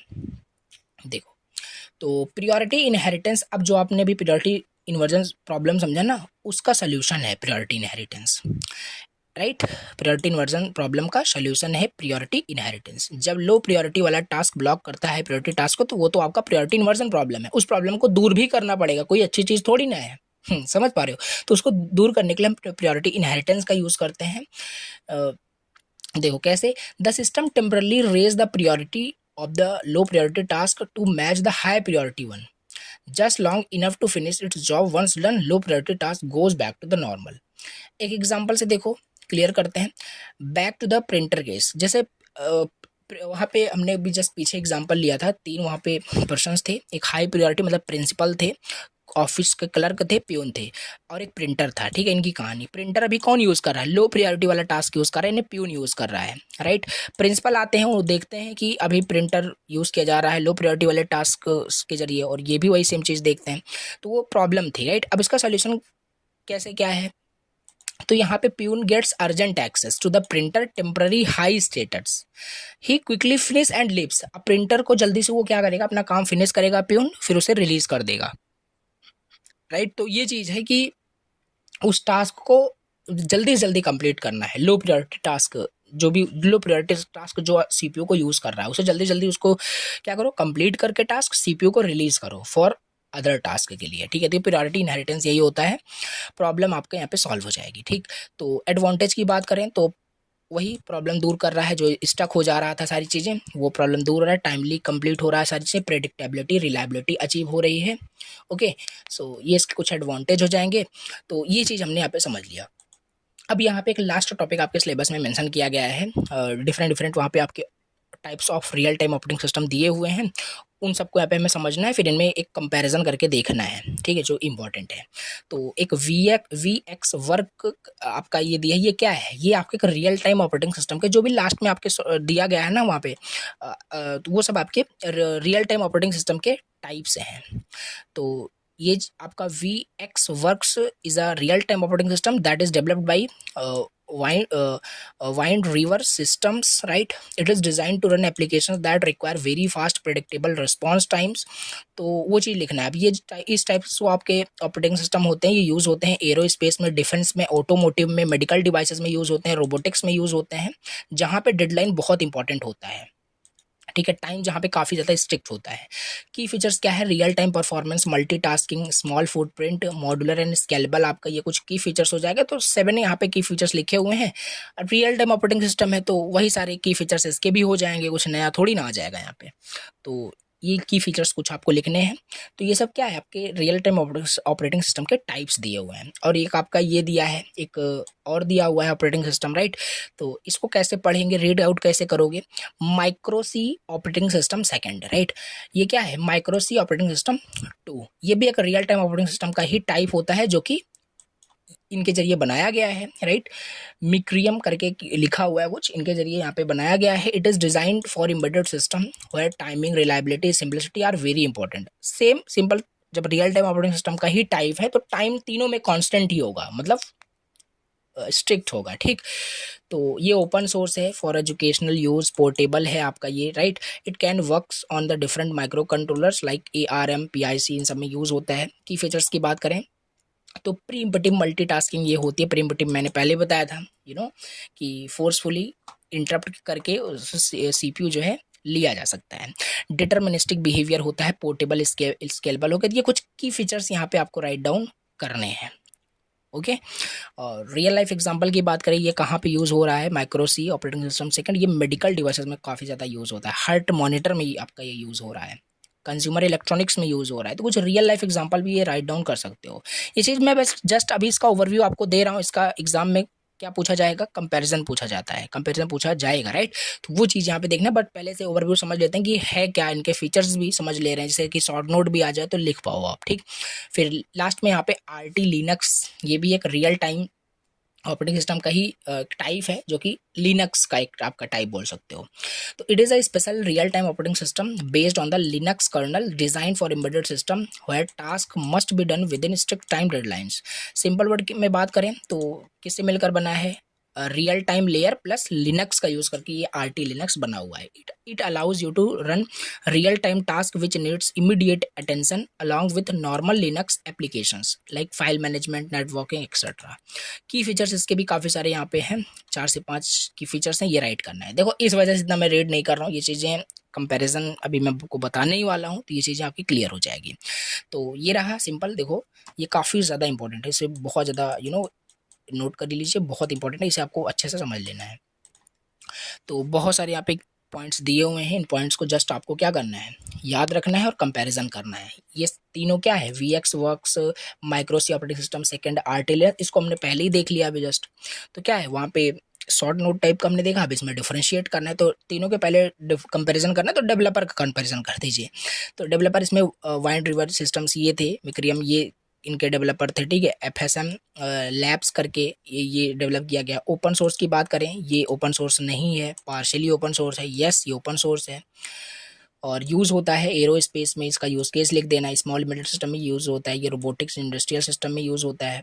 रियल टाइम की बात करें तो फुल रियल टाइम होता है, फुल रियल टाइम होता है, रियल टाइम होता है। तो ये चीज़ देखो छोटे छोटे यहाँ पे मैंने लिखे हुए हैं, जैसे ये चीज़ आपको इजी टू लर्न हो, कि आप चीज़ें से याद कर पाओ अच्छे से।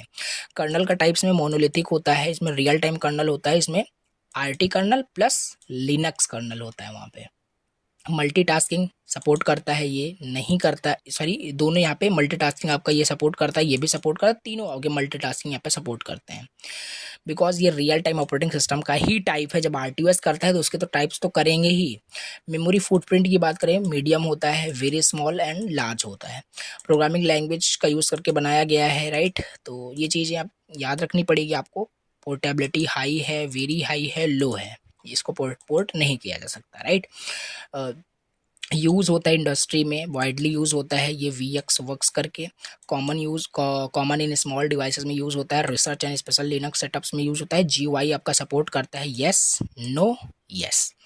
तो कितने पॉइंट्स आपको लिखने हैं, यहाँ पे 9 to 10 पॉइंट्स लिखे हुए हैं, 7 मार्क्स में पूछा ही जाएगा, तो ये चीज़ें आपको याद होनी चाहिए। शॉर्ट नोट में भी अगर आता है कि इन सबको शॉर्ट नोट में एक्सप्लेन करो, 3-4 आपको दे दिया एक्सप्लेन करने के लिए, तो बता भी पाओगे आप, ऊपर भी मैंने आपको बता दिया।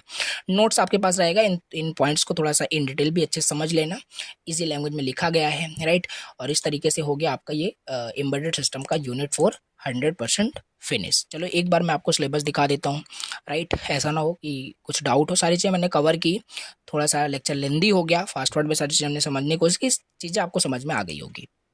तो ये था real time operating system based embedded system कैसे डिज़ाइन होता है। ओवरऑल यहाँ पे हमने पूरा RTOS पे बेस जो भी था सब कुछ समझ लिया, ये सारी चीज़ें कवर की, राइट। अभी देखोगे तो सब कुछ आपको समझ में आएगा कि हाँ सारी चीज़ें यहाँ पे कवर की गई हैं, कुछ भी यहाँ पे मतलब ऐसा नहीं है कि छोड़ दिया गया, ठीक है। सारी चीज़ें यहाँ पे आपका हो गया कवर। तो इस तरीके से यूनिट 4 हो गया आपका 100% finish with important question with PYQ, सारी चीज़ें आपकी कवर हो गई। तो अब नेक्स्ट लेक्चर में अपने लास्ट यूनिट हम डिस्कस करेंगे जो कि एप्लीकेशन है आपका एम्बेडेड सिस्टम का, कहाँ कहाँ एप्लीकेशन होता है, रियल लाइफ एग्जाम्पल, वहाँ पे केस स्टडी, दो ही वहाँ पे केस स्टडी आपका इंपॉर्टेंट है, उससे ही आपका यूनिट 5 फिनिश हो जाएगा। बहुत छोटी यूनिट है, बहुत अच्छे समझ में आएगा। वॉशिंग मशीन का कंप्लीट पोस्टमार्टम करेंगे, कि उसका पूरा एप्लीकेशन देखेंगे, पार्ट उसमें क्या क्या है, सब कुछ समझ में आएगा। और एक स्मार्ट कार्ड यानी ATM card one of the most important example है। तो रियल लाइफ एग्जाम्पल ये पूछा भी जाता है, क्योंकि ये चीज़ें यूज़ हो रही हैं प्रेजेंट टाइम में, तो पूछा ही जाएगा, राइट। तो वो भी आपका इंपॉर्टेंट है। तब तक के लिए आप चारों यूनिट बहुत अच्छे से तैयार कर लो, रिवाइज कर लो, जिससे वो चीज़ आपको बहुत अच्छे समझ में। Thank you very much for watching the lecture. कोई भी डाउट हो देन कमेंट करना, और प्लीज़ चैनल पे फर्स्ट टाइम पे जरूर तो सब्सक्राइब करना। Bye bye.